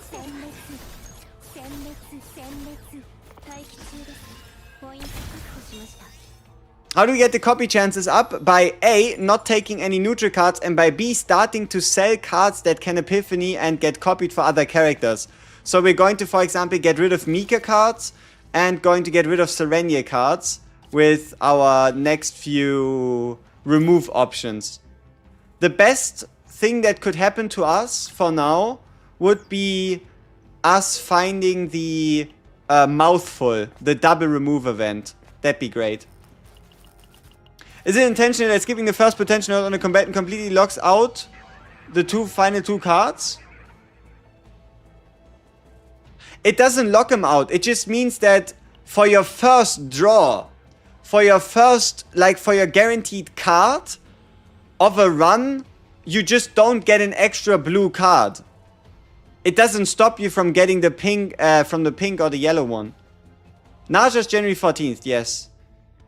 Valuable intel would be shop reduction, no. Random combatant gains an Epiphany. I mean, if they gain an Epiphany, that means we have an increased chance of getting rid of it. Alright, sure, hit me. Selena Epiphany would be fine as well. Alright, perfect. Drone bombing. Which should I select from the Merit Rescue? I'm missing only Renoa, Luke, Mei, and Yuki. You cannot select Yuki. You cannot select Yuki, so for you it's between Renoa, Luke, and Mei Lin. All of them would be fantastic. So how about you hold on to that and just pick whenever you only have like 1 or 2 instead of 3 left. Because if you lose a 50-50 for, let's say, the next character and you get a Luke, then you could still, for example, pick Renoa or Mei Lin because you have that selector open.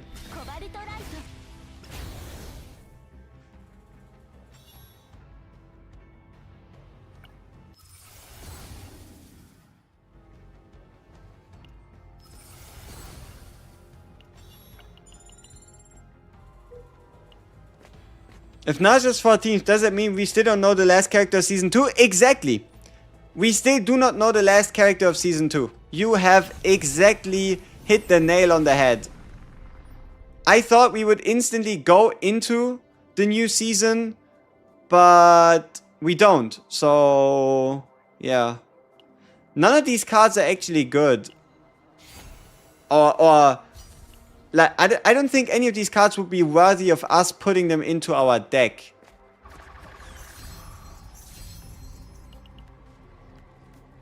Alright, give us the extra boss. Okay, now we're praying. We're praying for... I don't even know what we're praying for.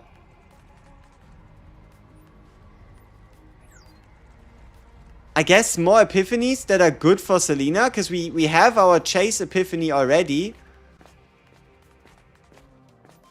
Okay, I guess we're getting stress reduction.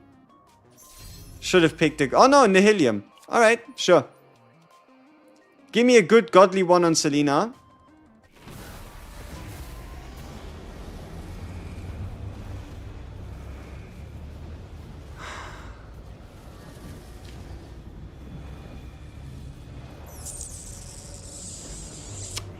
I mean, I guess we are now going for like an upgrade card deck. So rather than getting the follow-ups for extra score, we're going to go for upgrade cards so that we have as thin a Selena deck as possible.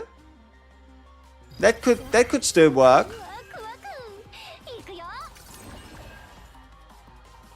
Who said Waku? It was one of the partners, right? That just said Waku Waku? It had to have been. I think the top right probably showed who said it. So it's one of the partners that says Waku Waku. Peko, huh? Yeah, would be my guess as well.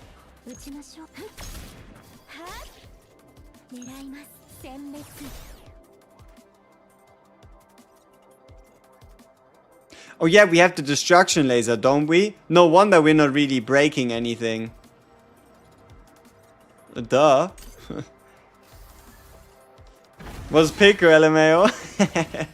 Peko with the good old Waku Waku. Alright, what's this? Upgrade card? Yes, upgrade card. Okay. So the plan of making the thinnest Selena deck possible still stands. Which should help a ton with consistency.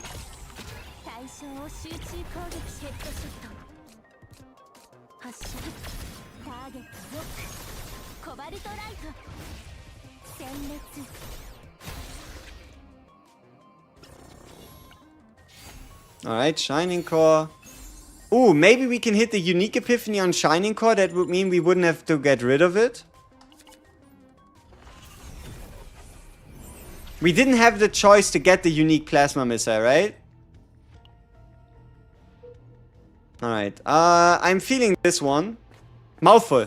No, fuck. I'm getting Nyx next season. Hey, congratulations. Sauce, I made it up. You know, maybe they do. You know what? That's such an interesting rabbit hole to go down. That doesn't even make any sense, and the likelihood of this is like 2%. But it's interesting enough that we pursue it. So, first, to find the voice actor for Peko, we head onto Stove.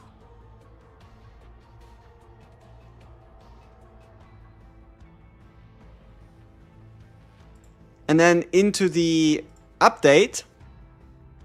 Do we farm? No, we'll know what to farm for Naja around the 7th of January. Alright, so. Where is Peko? Somewhere here it should say voice actor, right?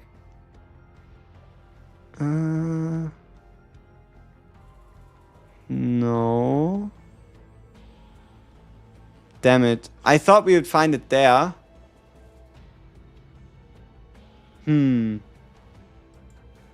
I guess we'd find it elsewhere then. Aww. Okay, last card.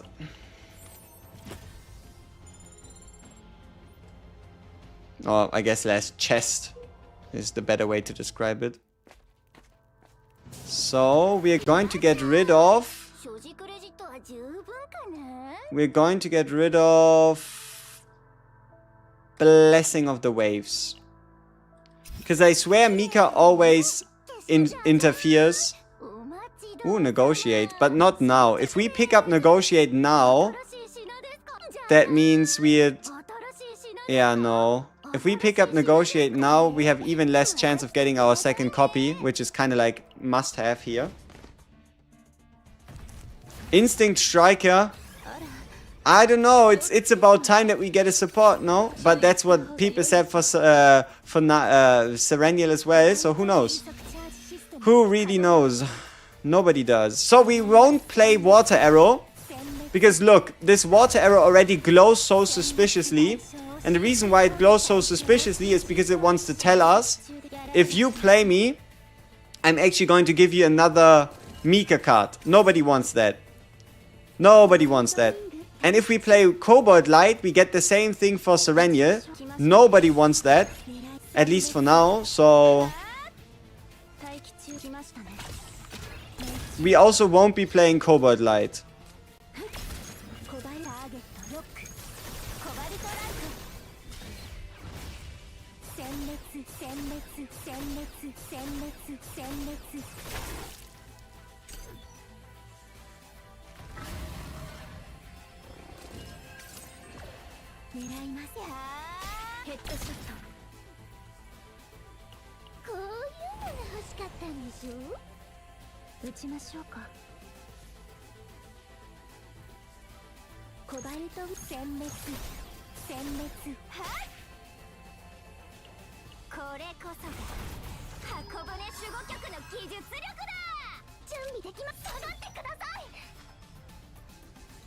Naja smells like a DPS.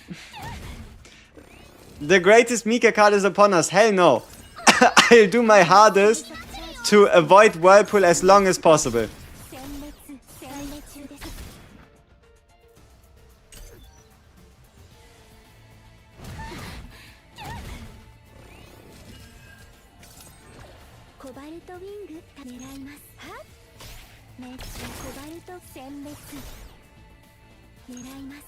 Oh shit, and now we don't get it back because it was the one used to break the enemy.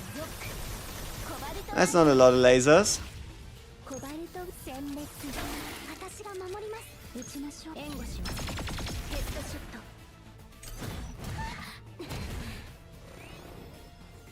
A Vanguard? Vanguard would certainly be interesting. Alright, come on! Our tactical maneuver odds need to be pretty high, right? Surely. There we go. Okay, we have at minimum a 2-copy tactical maneuver. Now we get ourselves Pay Shooting Star and Deluge. Deluge wouldn't even have been that bad.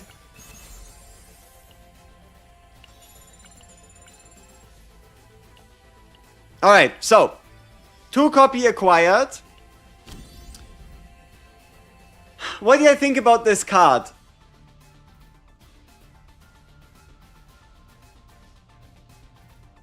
Should we put that in this Selena deck? I don't know. I feel like this might just make yeah, the Mark Scale card is unique, yeah.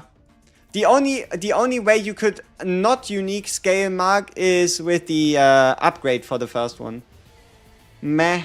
Good when it activates the right one, yeah.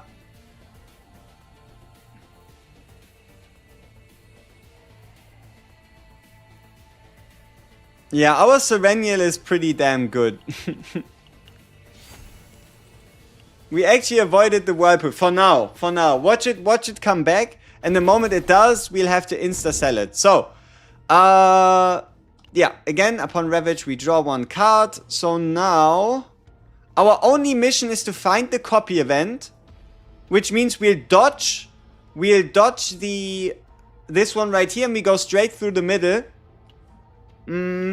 Also, it might sound stupid, but I have a suspicion that you are at least a little bit more likely to find the copy event before the waypoint. Then again, the last run we did find it, but not before the waypoint. We found it like as our very last slot to find anything in. So I guess it's all just superstition at this point. We just have to get lucky, right? As usual. Alright, come on. Good Epiphany. Give me the upgrade one. Drone bombing upgrade. Please, please. Come on, come on. Upgrade, upgrade, upgrade. No, where's the upgrade? Shit. No upgrade. I guess we have to go with the weakness attack one. Makes it hurt a bit more that we missed out on the... Oh, unique, sweet.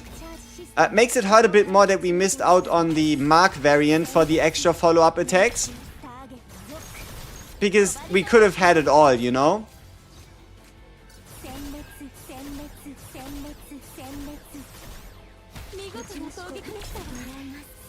So yeah, the reason why I wanted the upgrade one is because I could have then had the smallest Selena deck possible. Dodge the tunnel? Yeah, we're dodging the tunnel.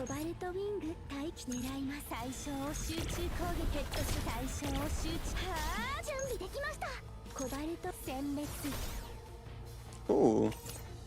Don't mind if I do. Ka-ching! Alright, we have those out of the way. Equipment. Equipment is also something we still need to fix on this Selena. A Cthulhu would be quite great. If we could find like a Cthulhu. You know what? Emblem of Exceptional Entity. It's a step in the right direction.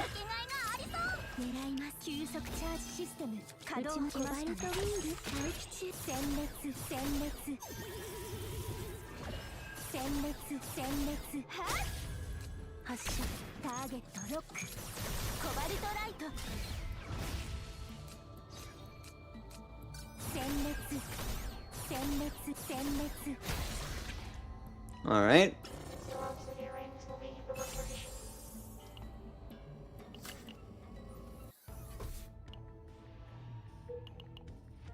Senmetsu.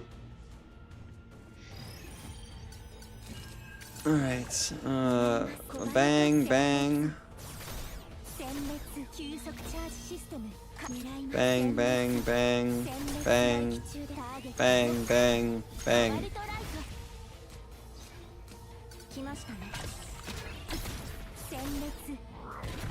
Ribbit. Can you please check my Serenity deck if it's good or not? Just send it in the Discord. Did you ping me in it? Because if you sent me a message on the Discord and you don't ping me in that message, I probably won't be able to find it. Too many messages, too many chats. So at WG if you do want me to show off something or look on something on stream. Otherwise it just takes too long.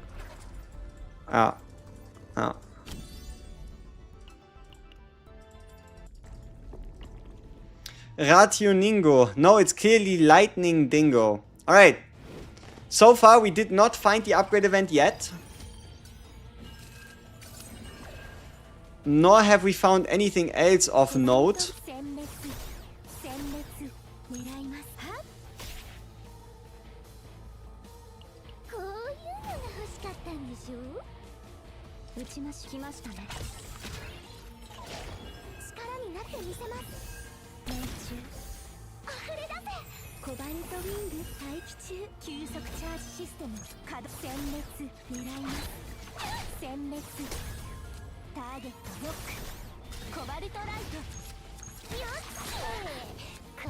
Ooh.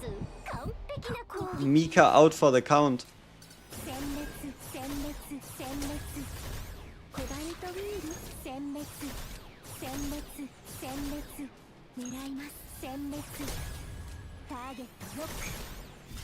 But yeah, honestly, the unique initiation laser is definitely... Yep, Cthulhu. Definitely the strongest Chaos card that you can find. It's clearly Lightning Dingo, right? Instead of Hollering Dingo. Honestly, I don't know. Okay, so... Here, our dream weapon would be either the 8% honestly, weapon. Give me weapon, please. Thank you. Delusion. I mean, that's alright.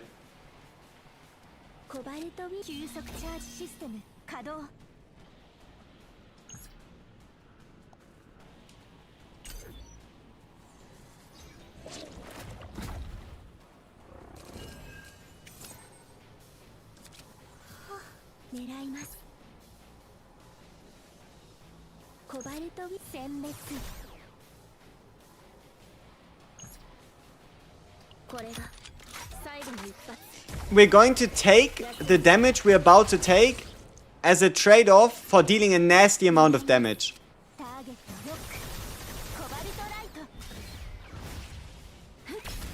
Oh, definitely worth it.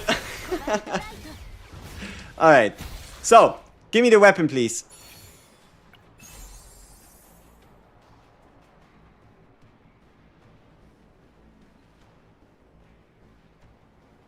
Do we still smack that on Selena? I don't know. Probably not. It's not perfect. I would have liked any of the weapons more in terms of like raw damage, because we already get too many draws turn 1 anyway. But I guess 1 AP turn 1 would be great. Yeah, we still put it on her.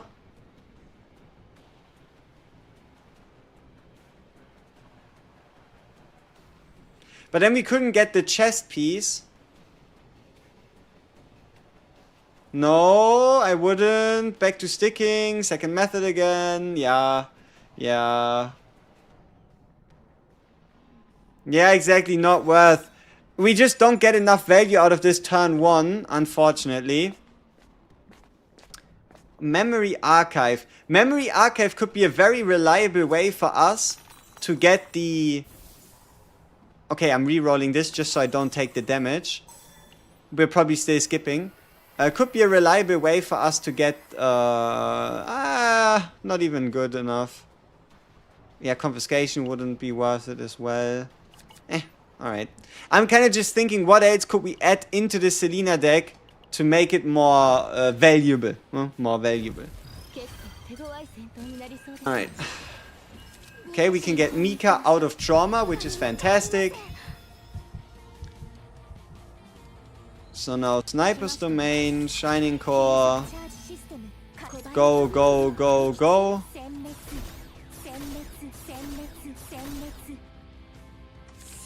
Why not? Not like it can actually recharge its tenacity bar or anything.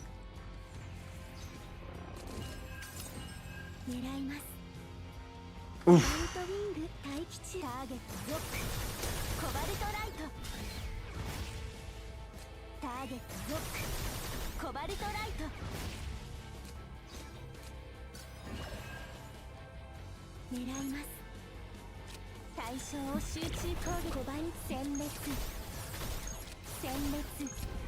Yeah, the power of the weakness attack on Ravage double activation is nasty. Our Serenia is maxed out. I should have only went for E4, but she's maxed out. That she is. 150 credit. Why do I have so many credits? God damn, it's a lot of credits. Why does Cobalt Light deal so much damage? Because it's the weakness attacks. So the reason why this Cobalt Light hits so hard is A, it says hits 4 times. B, it's guaranteed weakness, meaning 25% multiplier.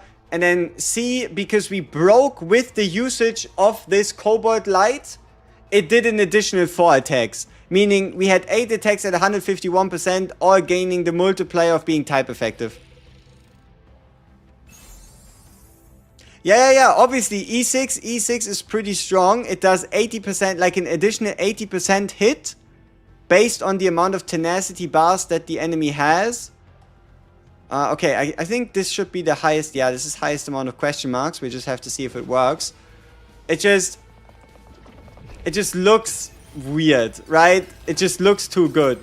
It looks more impressive most of the time as well than what it completely does. But no, it is definitely up there in terms of epiphanies. I do believe, at least when it comes E6 versus E6, Luke's is probably still stronger, Luke's E6. But it's definitely one of the best E6s in the game.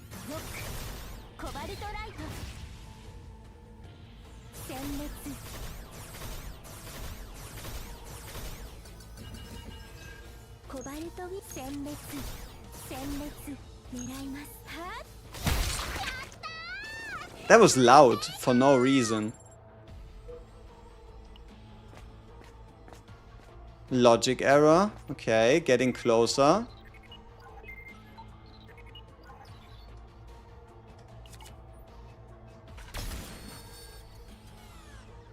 Have I played Veronica here yet? No. I could have ran Veronica instead of Mika here. I could have. Is the E4 worth it? I mean, Serenia at the moment is probably the strongest combatant in the game. So, is getting more damage on the strongest combatant in the game worth it, yes or no? I guess that's what you have to ask yourself. And then depending on how you answer that question, yes or no, right? Is it completely game transforming? Is it a massive damage increase? No. But it is still more damage than what an E2 does, right?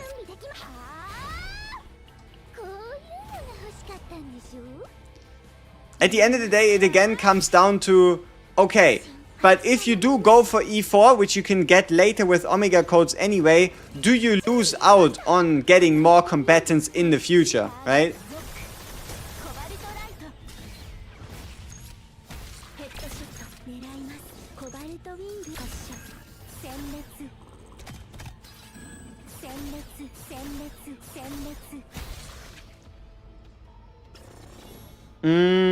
Would you say it's more quality of life for the grind this game has? E2 is definitely big quality of life. How many tactical maneuvers is recommended? 3 is definitely enough. We hit the ore vein and now I need prayers. Okay, people? I need some prayers. We cannot get a single Mika card. We have 4 different options on Serenial. And 3 wrong options on Selena. Tactical maneuver, please.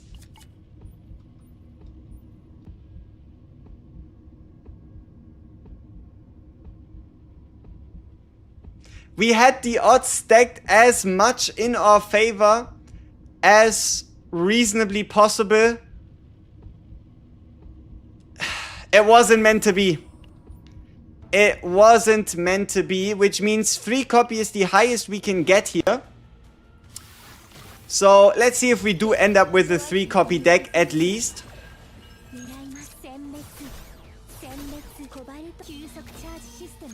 We did everything we could. It wasn't meant to be.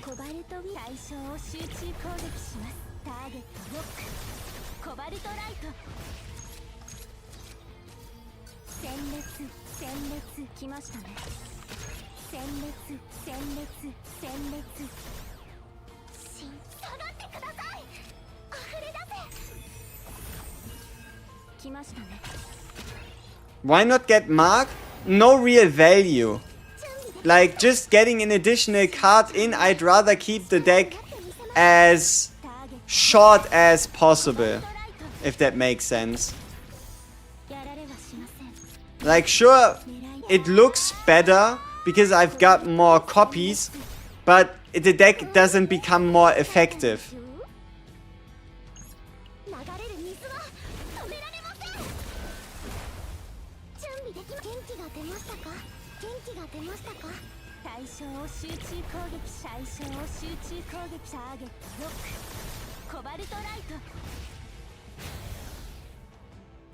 Why not skip the copy? You're correct. It's just not something that my brain usually thinks of. If I see copy, I copy. Because copy is good. In this case, we did indeed decrease our chances of successfully walking away with what we wanted by doing this. So, yep, skipping the copy would have been better.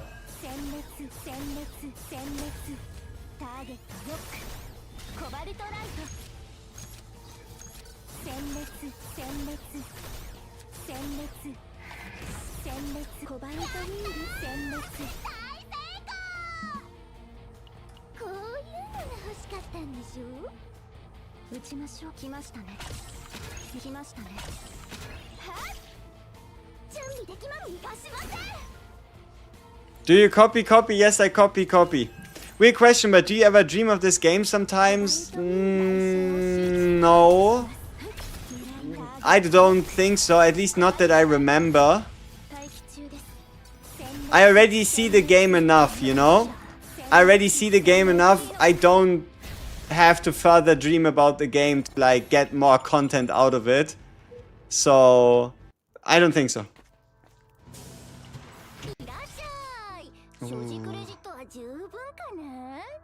Ah, fuck it. We are already here. We are already here. We ball. Even though this ruins our copy chances even further, it is what it is. It either happens or it doesn't.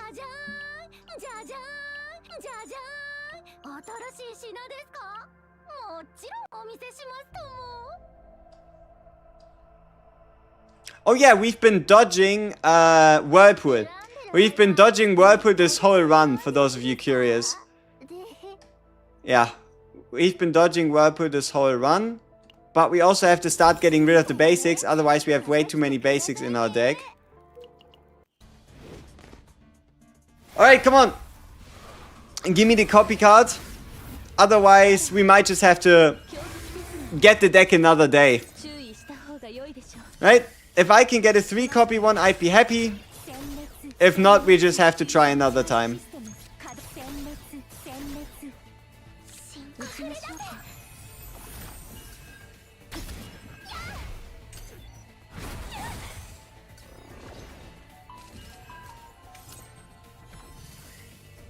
Ooh, negotiate Epiphany.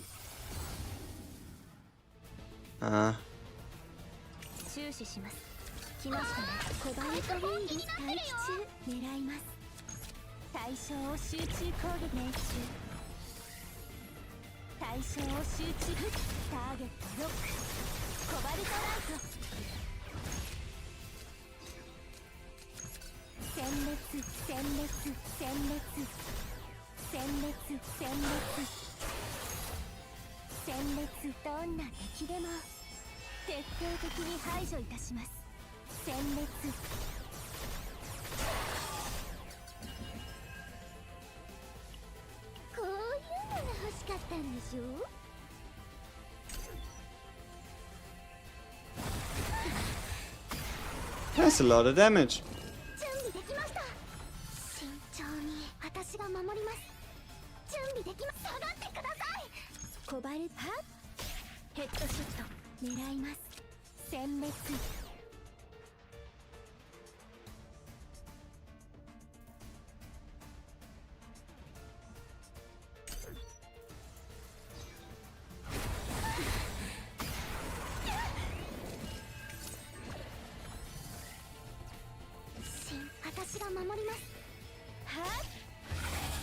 $28 HP, huh? Alright.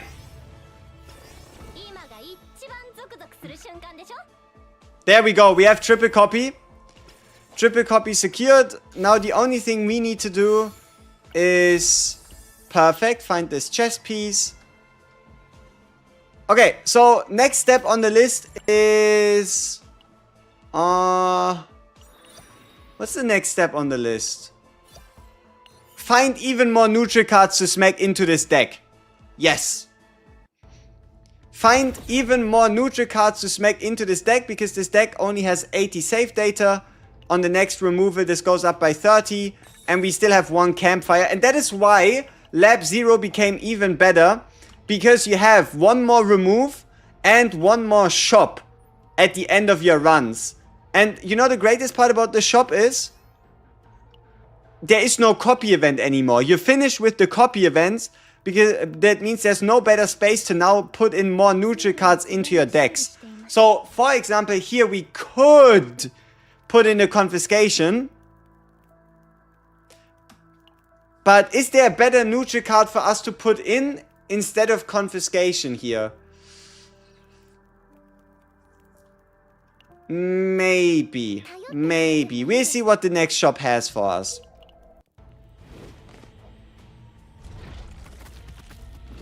Now you know that you can do the copy first before you add the epiphanies. I don't know if they'll all just get rolled before, or if there even is any difference to the order you do it in. But it might make it better. I don't know. It's hard to prove, right? Because you would have to do the latent epiphany first, and then see if you can get the card that you get through latent epiphany as a copy target. Nobody really knows.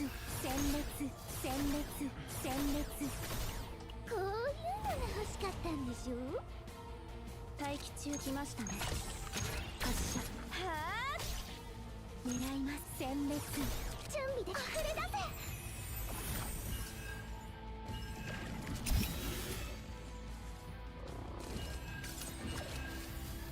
コバルトウィング待機中。狙います。対象を集中攻撃。対象を集中攻撃します。コバルト、どんな敵でも徹底的に排除いたします。殲滅。 We got the copy event in the end, yes. ターゲットを We did. コバルトライト。殲滅。殲滅。下がってください。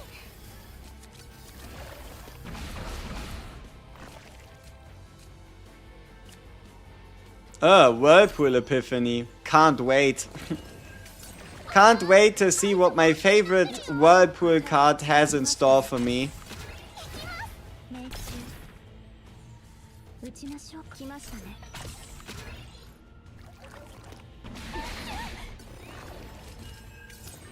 狙います。対象を集中攻撃。ヘッド対象を集中攻撃します。 Alright, let's see. Sure, give me the draw one. Who minds? Who minds this at all anyway? Alright, so now we get into the last shop where we can do the last refinement possible for our Selena deck. And we can also do a little bit of copy point math to figure out if we can even afford another neutral card that then might get an Epiphany. So we put out the basic. And we're now on 110 still, so we have way too much safe data space. So we could technically afford 2 basics, 2 neutrals, so long as only one of them Epiphanies. Which would be playing with fire, I'll admit. But, alright, let's check training first. Confiscation again. Confiscation, yes or no? That is the hidden boss. You go into a forbidden tunnel, pick the triple question mark option in the first hidden tunnel, and then you can play like this extra stage after lap 0. Alright, what other options do you have? A gear bag. Unobtainable for rangers though. Forbidden algorithm could be hilarious, but also huge waste.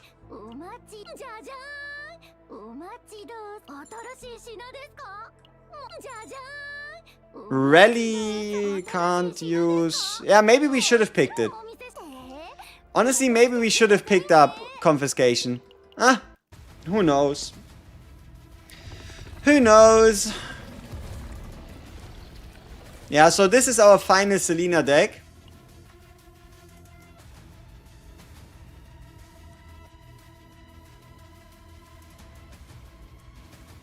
Yeah. There's only, I guess, one blemish, and that's this high-powered scope, which could have been the follow-up attack one. And then maybe high-level complainer here. High-level complainer here, maybe. Maybe it could have been 4 copies, right? Instead of 3, but... Especially playing out 4 tactical maneuvers in 1 turn should be quite hard to do anyway.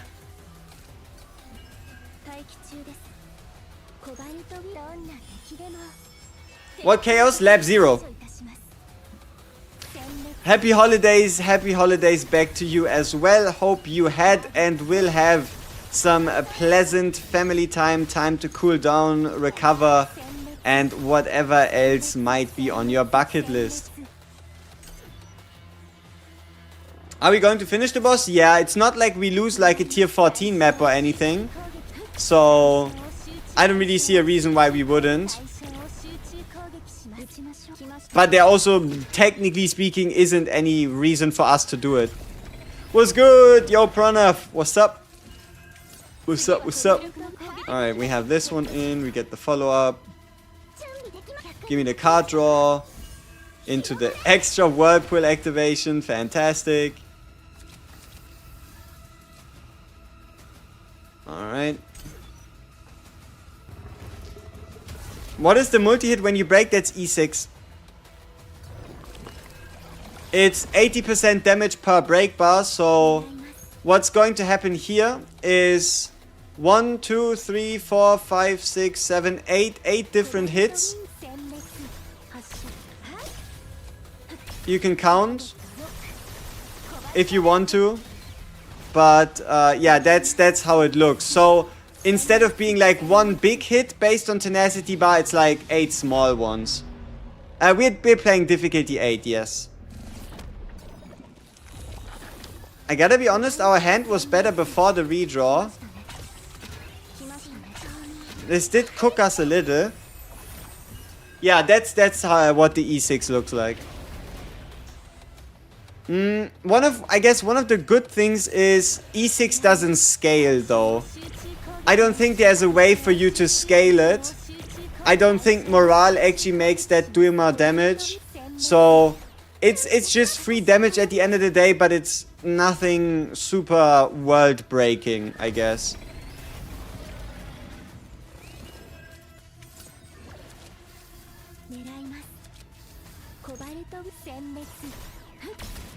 But yeah, it is even more extra damage that just looks very fancy.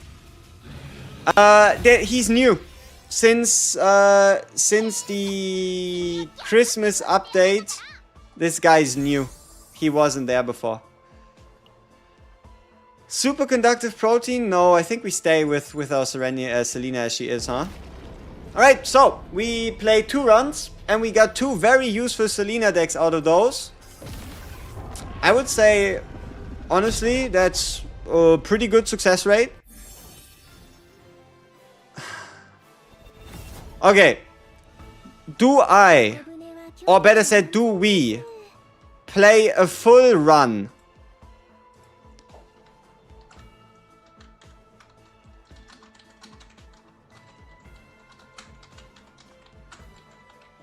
Keep in mind, this shit is gonna take forever, right?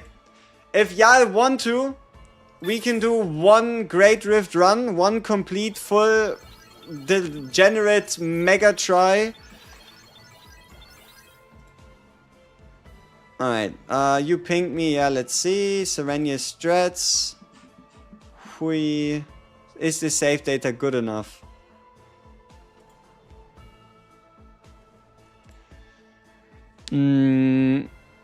Move all. 3 Afterglow with Agony.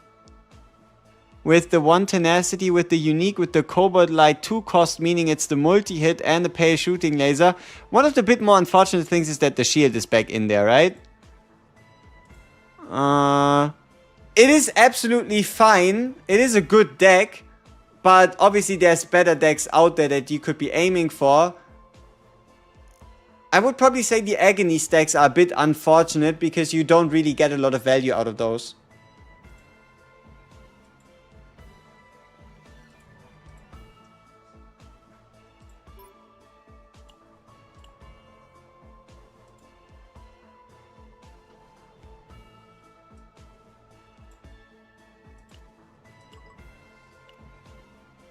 Yeah. 1.1k gold in the end and you still don't like the credit one? Trust me, whenever you have the negative credit one, when you need the credits, you're missing them. It's always like that.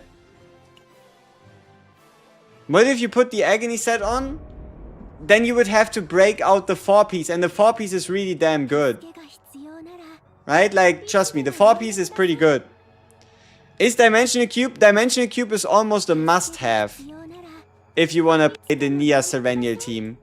Like, if you want to make the most out of running a Nia alongside of Serenial, then you better have Dimensional Cube as your ring, right? Otherwise, you're leaving so much damage potential on the table. How much defense does a support need? Around 300. Like, around 300, 320, 330, 340-ish. That's kind of where you want to be at, I guess. The more defense, the better, obviously, but around 300 is pretty good. Yeah, you still get your shop stuff, but sometimes there are just times where you just don't, you know? Yes? Alright. One full Great Rift run incoming. Okay, so Cassius, Serenia, Selena,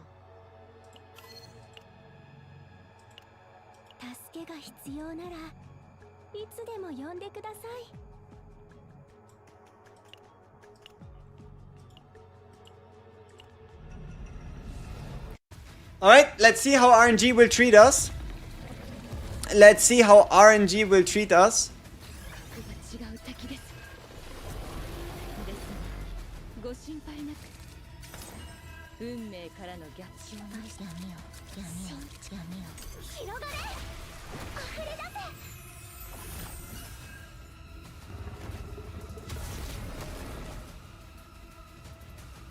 Why not Hugo? I don't have a Hugo. I could also be using Luke, I could be using Rin, I could be using Rinoa. There's a bunch of people I could be using. But we aren't. Yeah. I think that's probably the simplest explanation. We just don't. There might be a bunch of people under the sea that we could be using, but I just put this together, it gets the job done. Success rate is like, I don't know, 70%, and I call that good enough.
Just tuned in, was playing ZZ and put a new unit once so back.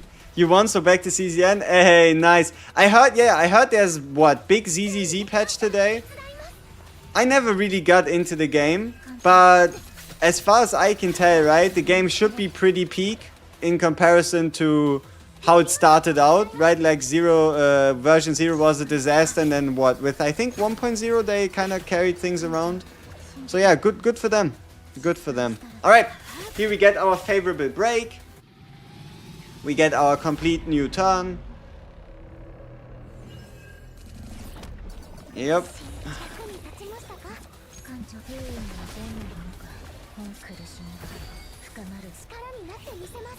No cards to draw. Tough. And we get 3.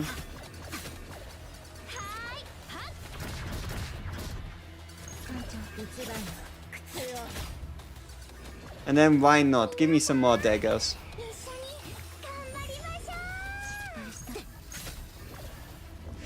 I gotta be honest with you here, I'm not entirely sure which ego skill we want to play first. Maybe it's the Serenial Partner. If I like had a choice. Maybe Serenial Partner would be for the best in the Great Rift. I don't know. What to focus on research facility? Anything affinity related can be quite useful, but yeah, there's try to get as like it's in the beginning, right? But try to get the time for policies as low as possible, and anything else past that, honestly, is mostly a bonus. Okay, so sniper can go for the first turn. Engagement can go. And this homing laser can go. Perfect. Ooh, that is a nasty start to a run. Because we can use the Joker to find the zero cost. Get the zero cost out. Play dice trick. So that we can get double cards. And now we just do what we do best. And that is managing hand sizes. Alright. So we do these two.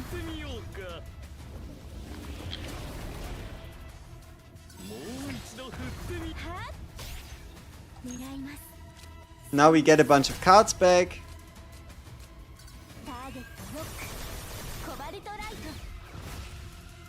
Yep. So now I do one attack like this. Ah, I forgot to play. I mean, I guess now we could play the Shining Core. Or we could use the weakness attack follow-up. That could be worth it. No. Alright. Give me the break bar refresh. Combined with 1, 2, 3 of those. Extra draw. Alright, sure. Let's get the upgrade card out of the way to shorten our deck.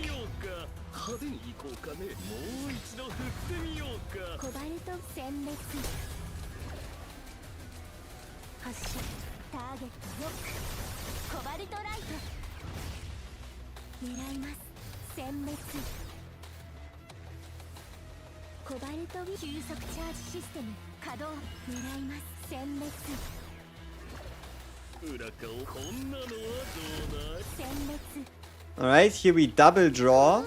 Let's see what we can get. Shuffle. Okay, yeah, it could work. It's a bit more high risk.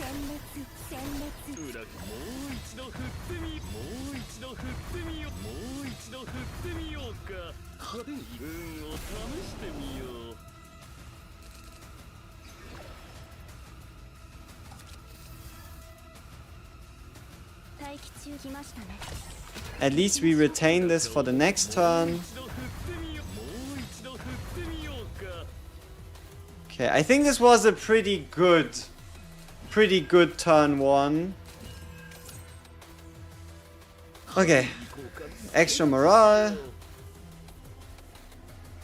Extra morale. And then 1, 2. Why do we get so many triple ones? That's annoying. Like we can't really afford to play them because we get punished for it.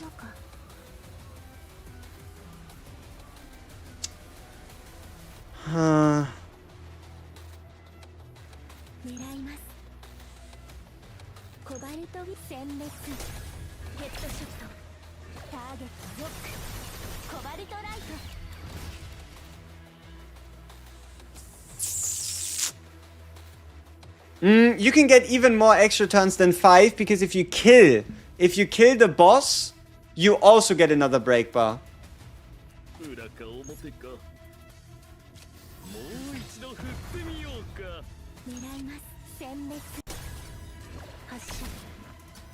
So few cards. So few cards in our hand here.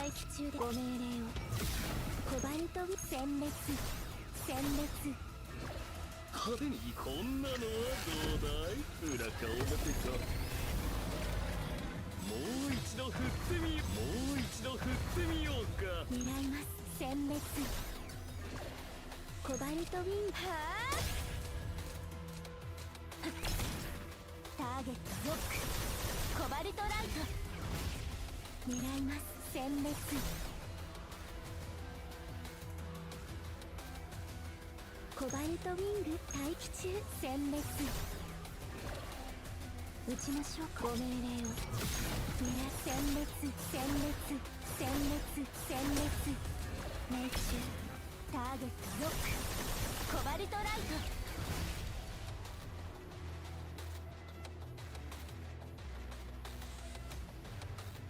派手に行こう。もう一度振ってみよう。もう一度振ってみようか。コバルトウィング待機中。裏か表か派手に行こう。もう一度振ってみようか。ターゲットロック。コバルトライト。殲滅殲滅殲滅。裏かをこんなのはどうだい。 Okay, this turn might still go on for quite a bit, as these turns fucking used to take. Yeah. These turns, they have a tendency to balloon a lot. Alright, so we get 2 more. We might find another draw card in here.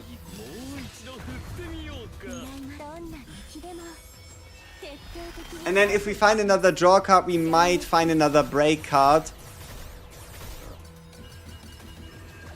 But we don't.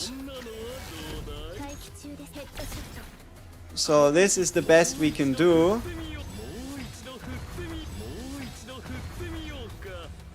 Getting the boss pretty close to death, meaning we might just get an extra break out of this. We can get this one rid of here. This one is going to give us a double card. What do we get? Nothing, because we draw into another counterfeit. So, okay. If not like this, then how? Okay.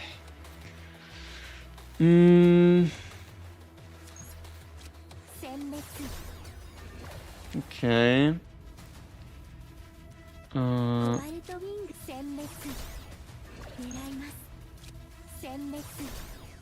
Ah, shit, he's gonna die instead of break. Oh no, he's gonna do both, which is okay, I think.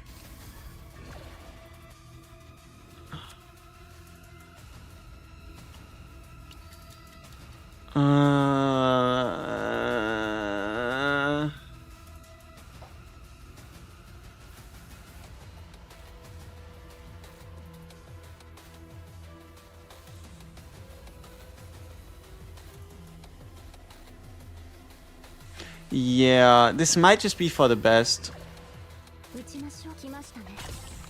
Just trying to make as much space. Ah, but this is gonna crit. Surely this is gonna crit and actually gonna kill him, so we break.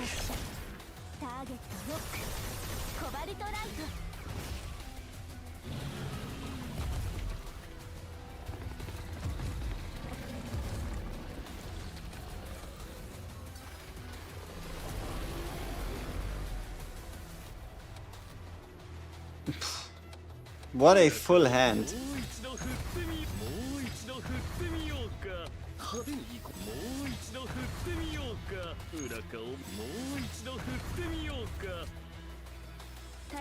I should have played the weakness attack earlier, huh? Whoops. Alright. I think break bar refresh should be the play here.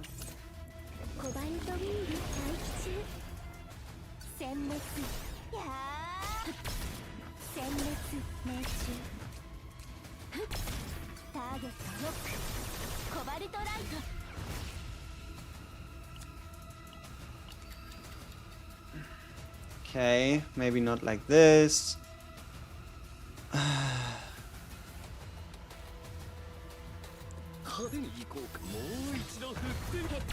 Triple one here. Okay.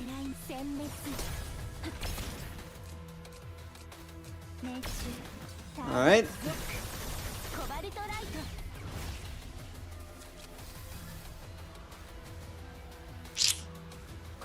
1, 2, 3.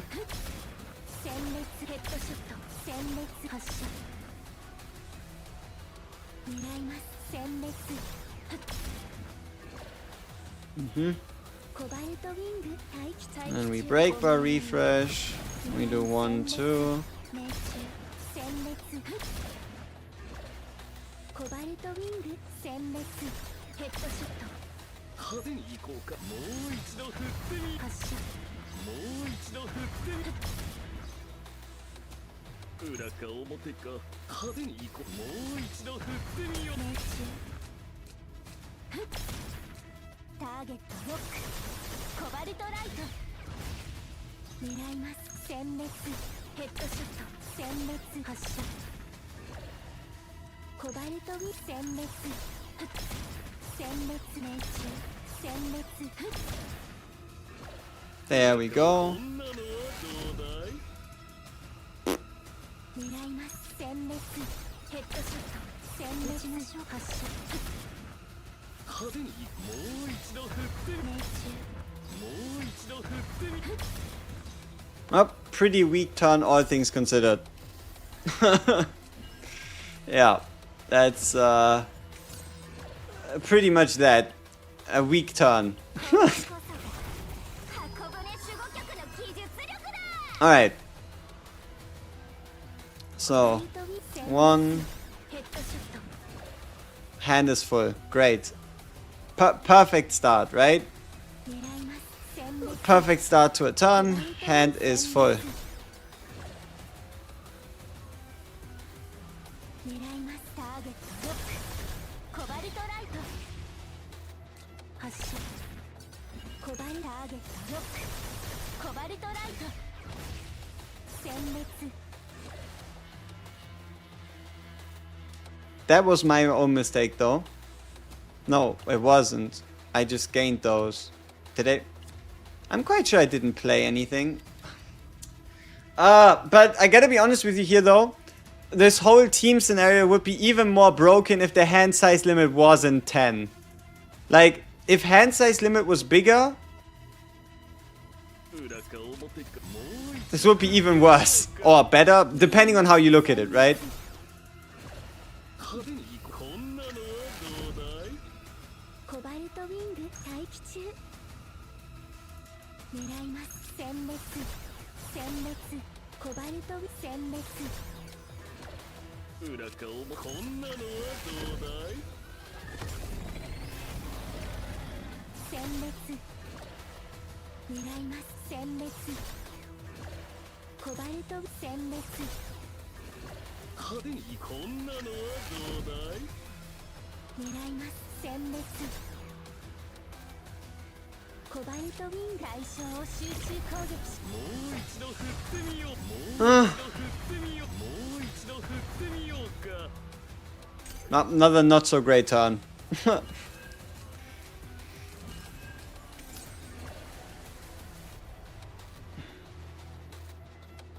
裏か表か助立ちしよう狙います殲滅殲滅殲滅派手にこんなのはどうだい殲滅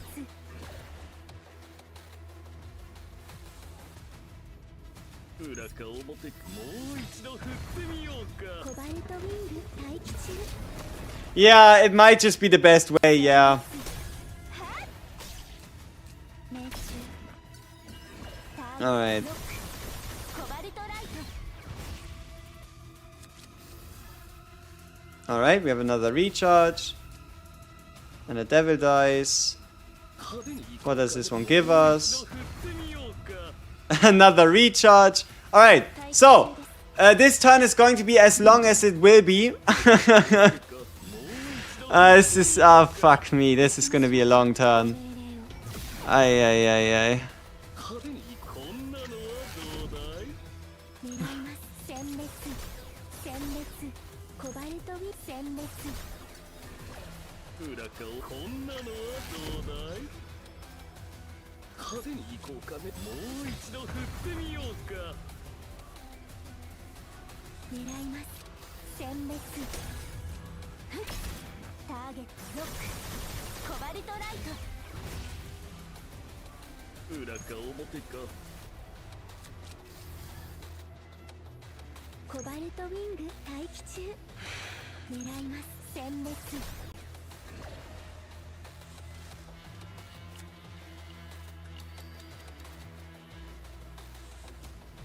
+2 hand size, yeah. I mean, Morriman has it, right? But Morriman's has it, but alright, game was processing what exactly it was looking at right now. コバルトウ殲滅 Yeah, I think we kill here instead of refreshing. We just use the triple zeros to kill. もう一度振ってみようか。狙いますコバルトウィンはっ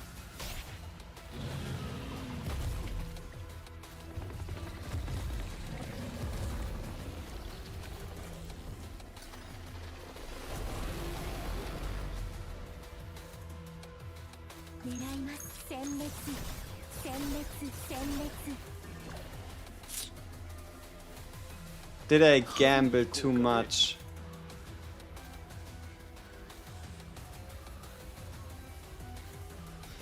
I would need to pick a zero cost card. Could a zero cost card break him here? Combined with a triple zero? Maybe not. If it could, what else should I have played to increase my chances? We can't undo anything more. もう一度振ってみようか。派手に Alright, let's see if a zero cost card can break him here. コバルトウィング Nope. 殲滅 裏か表 But triple one can, so we just have to take the debuff.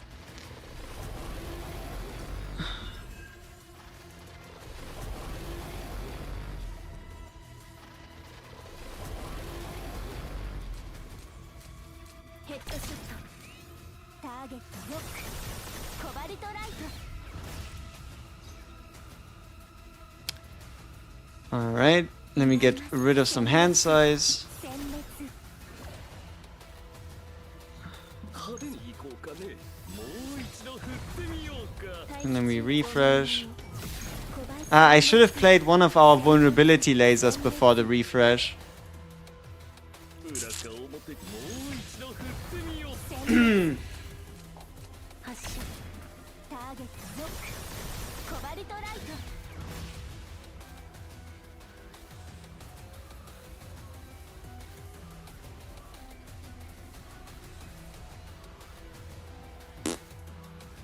狙います殲滅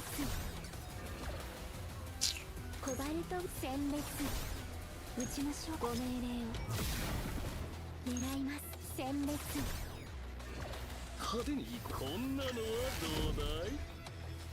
コバルト殲滅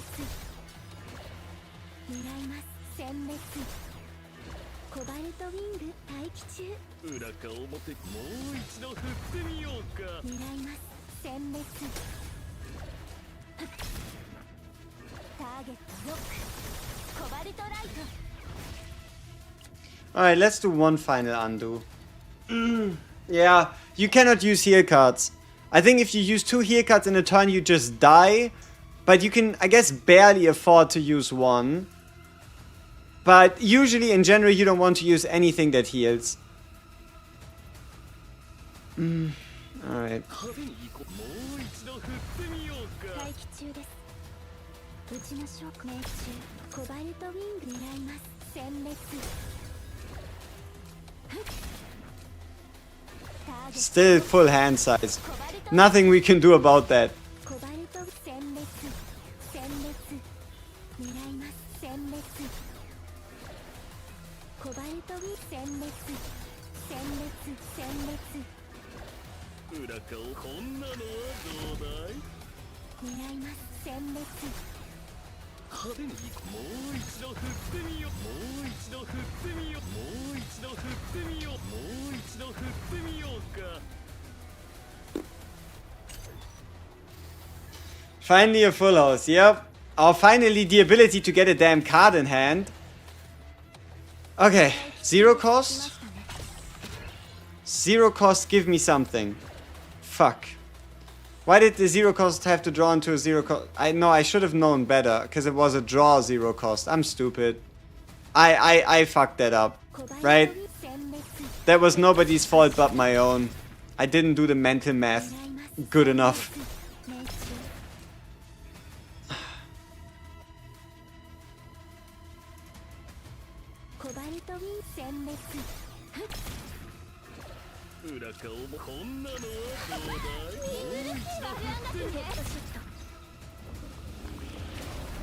These damn turns!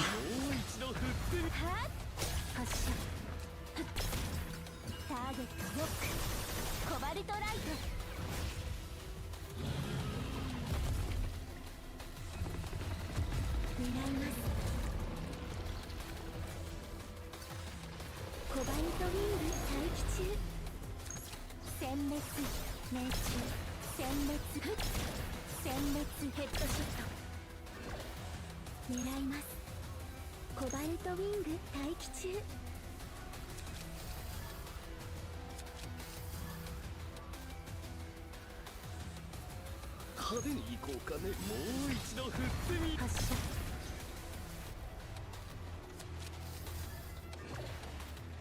狙います。裏か表か。もう一度振ってみ。派手に行こうかね。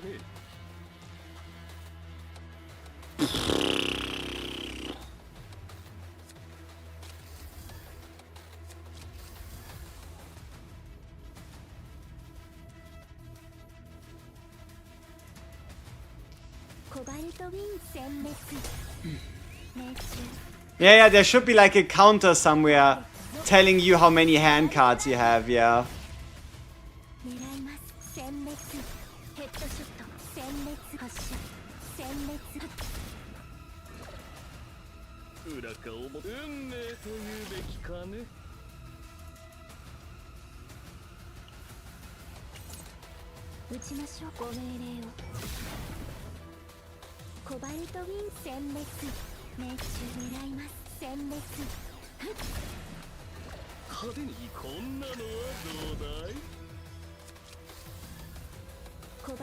Ooh.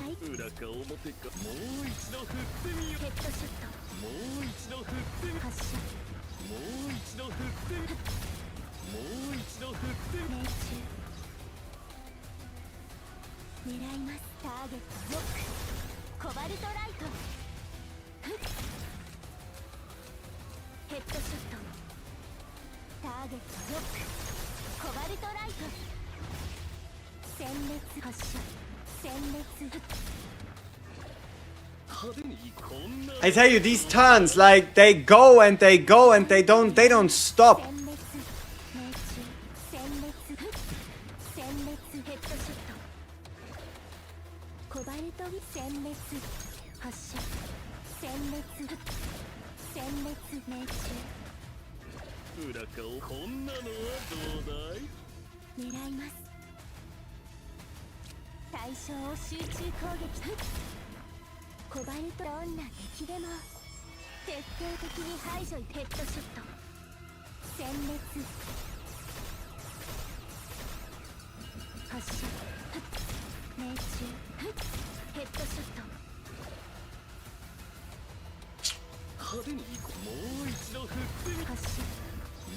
But luck of the draw is, I guess, still a skill.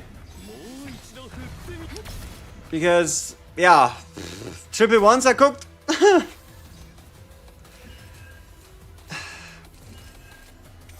They just are cooked. Alright, now what? 1, 2... handful. Yeah. 1.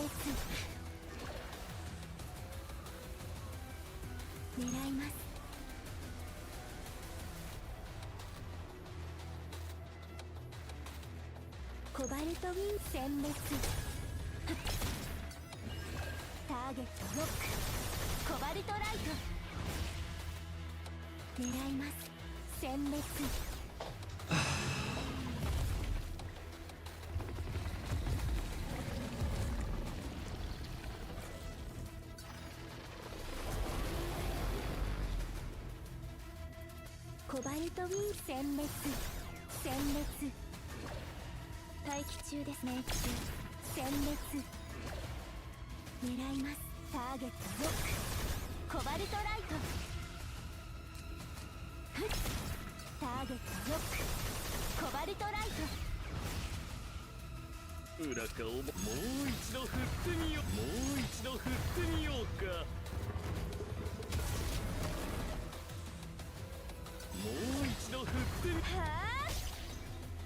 派手に行こうもう一度振ってみようかあ撃ちましょうかご命令をコバル殲滅殲滅殲滅裏側こんなのはどうだい狙います殲滅派手に行こうもう一度振ってみようかコバルトウィング待機中裏側表もう一度振ってみようかヘッドショットターゲットロックコバルトライト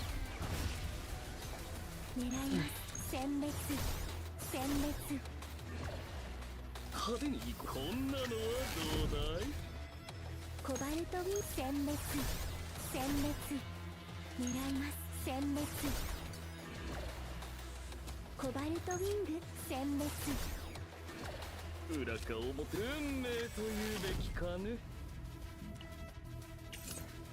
待機中ですご命令を狙います殲滅コバルトウィング派手に行こうこんなのはどうだい殲滅裏か表かもう一度振ってみようもう一度振ってみようもう一度振ってみようか派手に行こうかね Fuck, I sold that one. Ah, we're still alive. Still alive, but just using the partner skill to give Cassius a damage bonus. ターゲットロックコバルトライト Was it truly worth it? Probably not.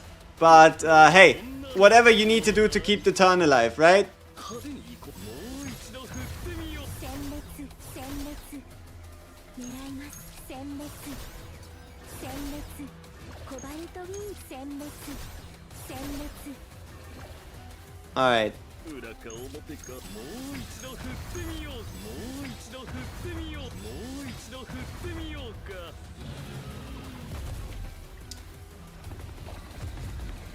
Cassius with the damage.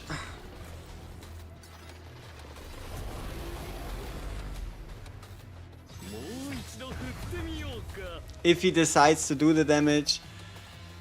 Okay, 3 more turns, people. We need to go through 3 more turns. And then we're free. 狙います殲滅殲滅コバルトウィング殲滅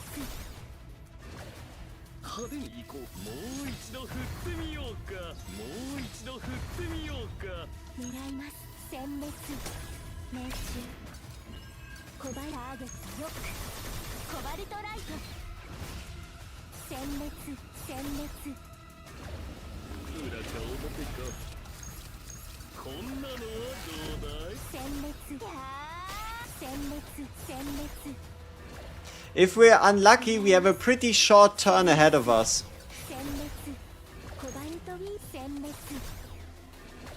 Yep. 手にこんなの Now, if this wasn't the shortest turn you've seen yet, I'd be surprised. もう一度振ってみようもう Uh, 振ってみようもう yeah. 振ってみようか What do you want to do?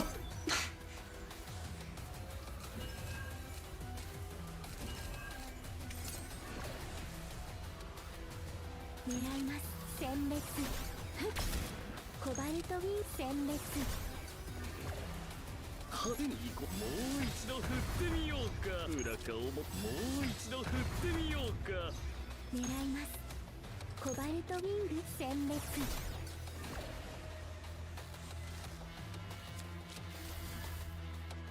撃ちましょうか来ましたね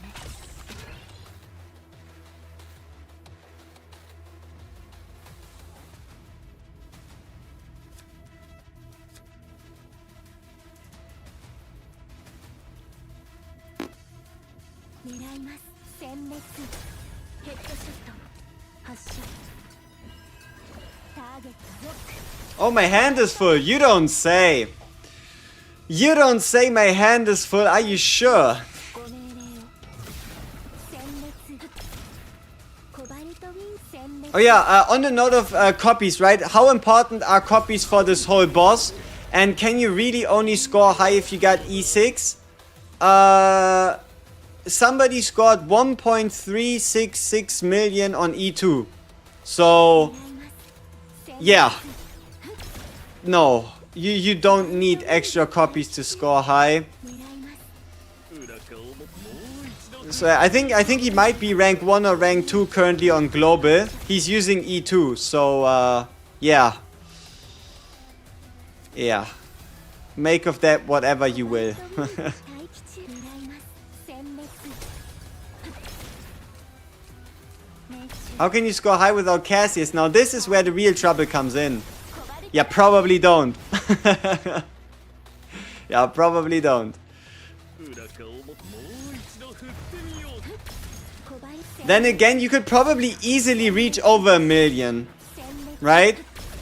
Like, over 1 million is possible without Cassius. 1.1 is starting to stretch it, and everything past that, good luck. Yeah, good luck.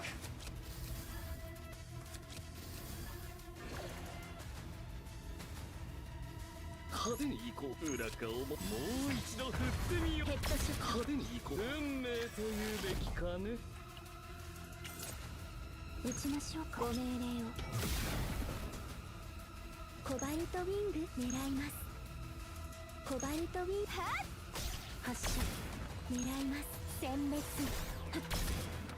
コバルトウィング対裏顔もてか派手に行こうもう一度振ってみ命中もう一度振ってみもう一度振ってみヘッドショット狙います対象を集中攻撃します発射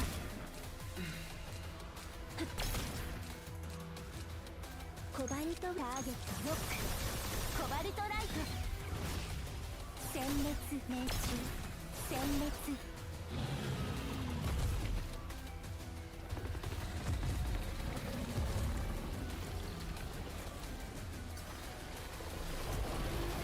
狙います殲滅殲滅ヘッドショット殲滅発射裏顔ももう一度振ってみようもう一度振ってみ命中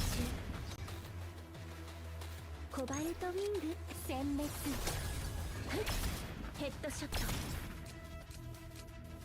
ターゲットロックコバルトライト狙います殲滅 Shit, I should have played the 000. 派手に行こうもう Yeah, I'm definitely not playing this at maximum efficiency, that's for sure. 殲滅ヘッドショットコバルトウィン殲滅発射裏顔もこんなのはどうだい殲滅殲滅命中狙います殲滅派手に行こうこんなのはどうだいコバルトウィン殲滅ヘッドショット殲滅発射狙いますコバルトどんな敵でも徹底的に排除いたします殲滅命中ヘッドショット発射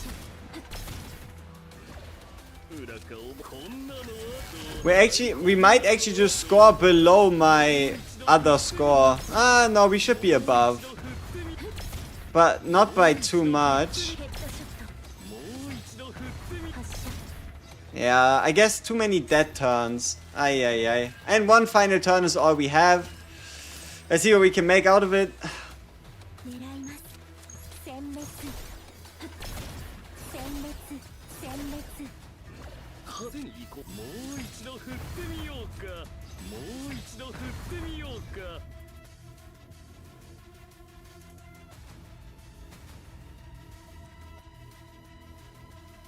コバルトウィング対ターゲットロックコバルトライト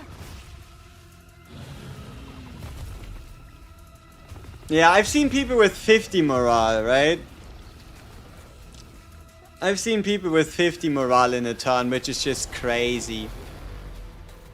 狙います。殲滅殲滅殲滅 You know, I'd almost wish that the break bar of the boss was bigger. ウィング殲滅 You know? 派手に行こうかね。もう一度振ってみようか。裏か表か。もう一度振ってみようか。命中ターゲットロックコバルトライト殲滅狙います殲滅派手に行こう。もう一度振ってみようか。待機中ですご命令をコバルト殲滅殲滅裏かこんなのはどうだい。狙います殲滅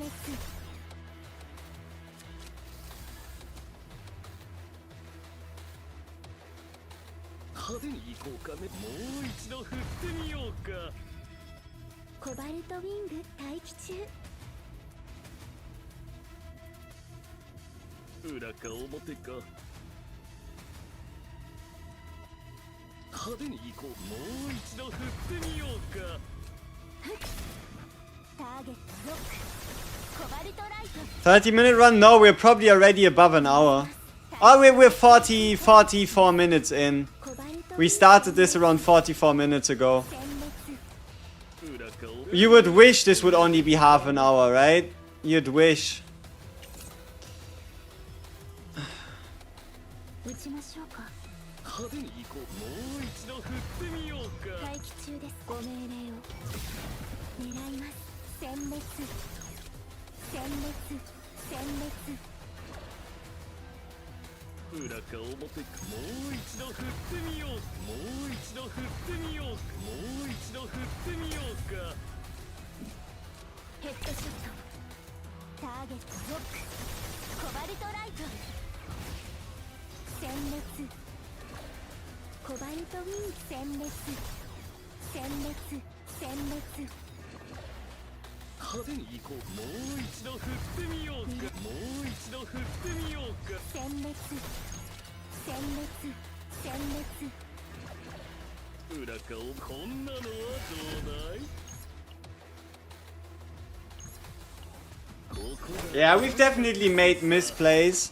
さあ拍手喝采。派手に行こう。 But also none of them were like super egregious. こんなのはどうだい。 It is what it is. We got like barely a better score than what we have, but we definitely have a higher ceiling with our decks. I just would have to like get lucky here and there, pull things off left, right, top, down, whatever the fuck. But suicide. 一度振ってみようか。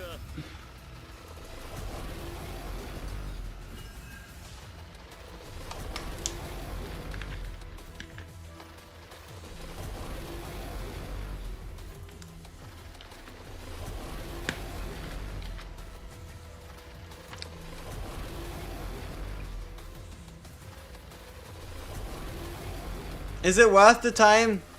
No. I don't really gain anything from this. My ranking doesn't change, my rewards doesn't change, my rewards don't change. Nothing really changes.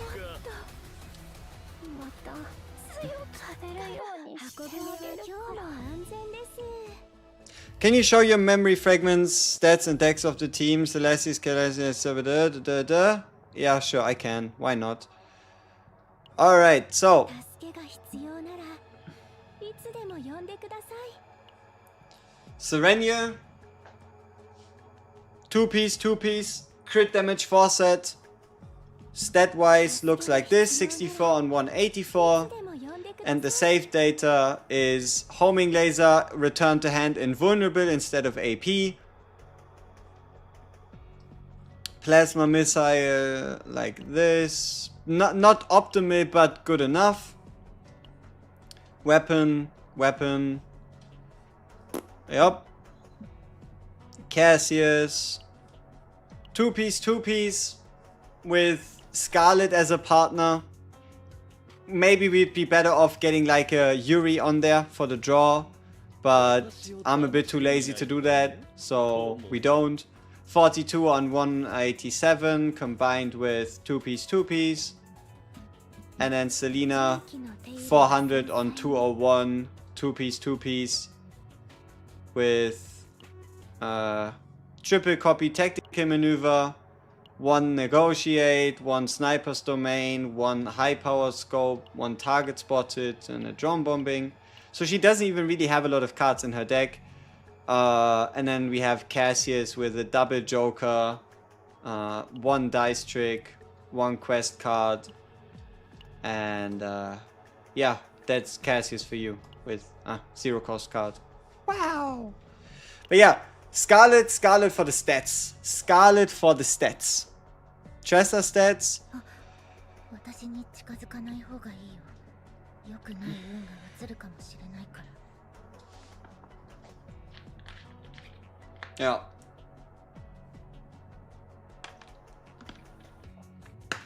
A bunch of damage over time, a bunch of attack, no crit, no damage, no crit damage. That's my Tressa. No.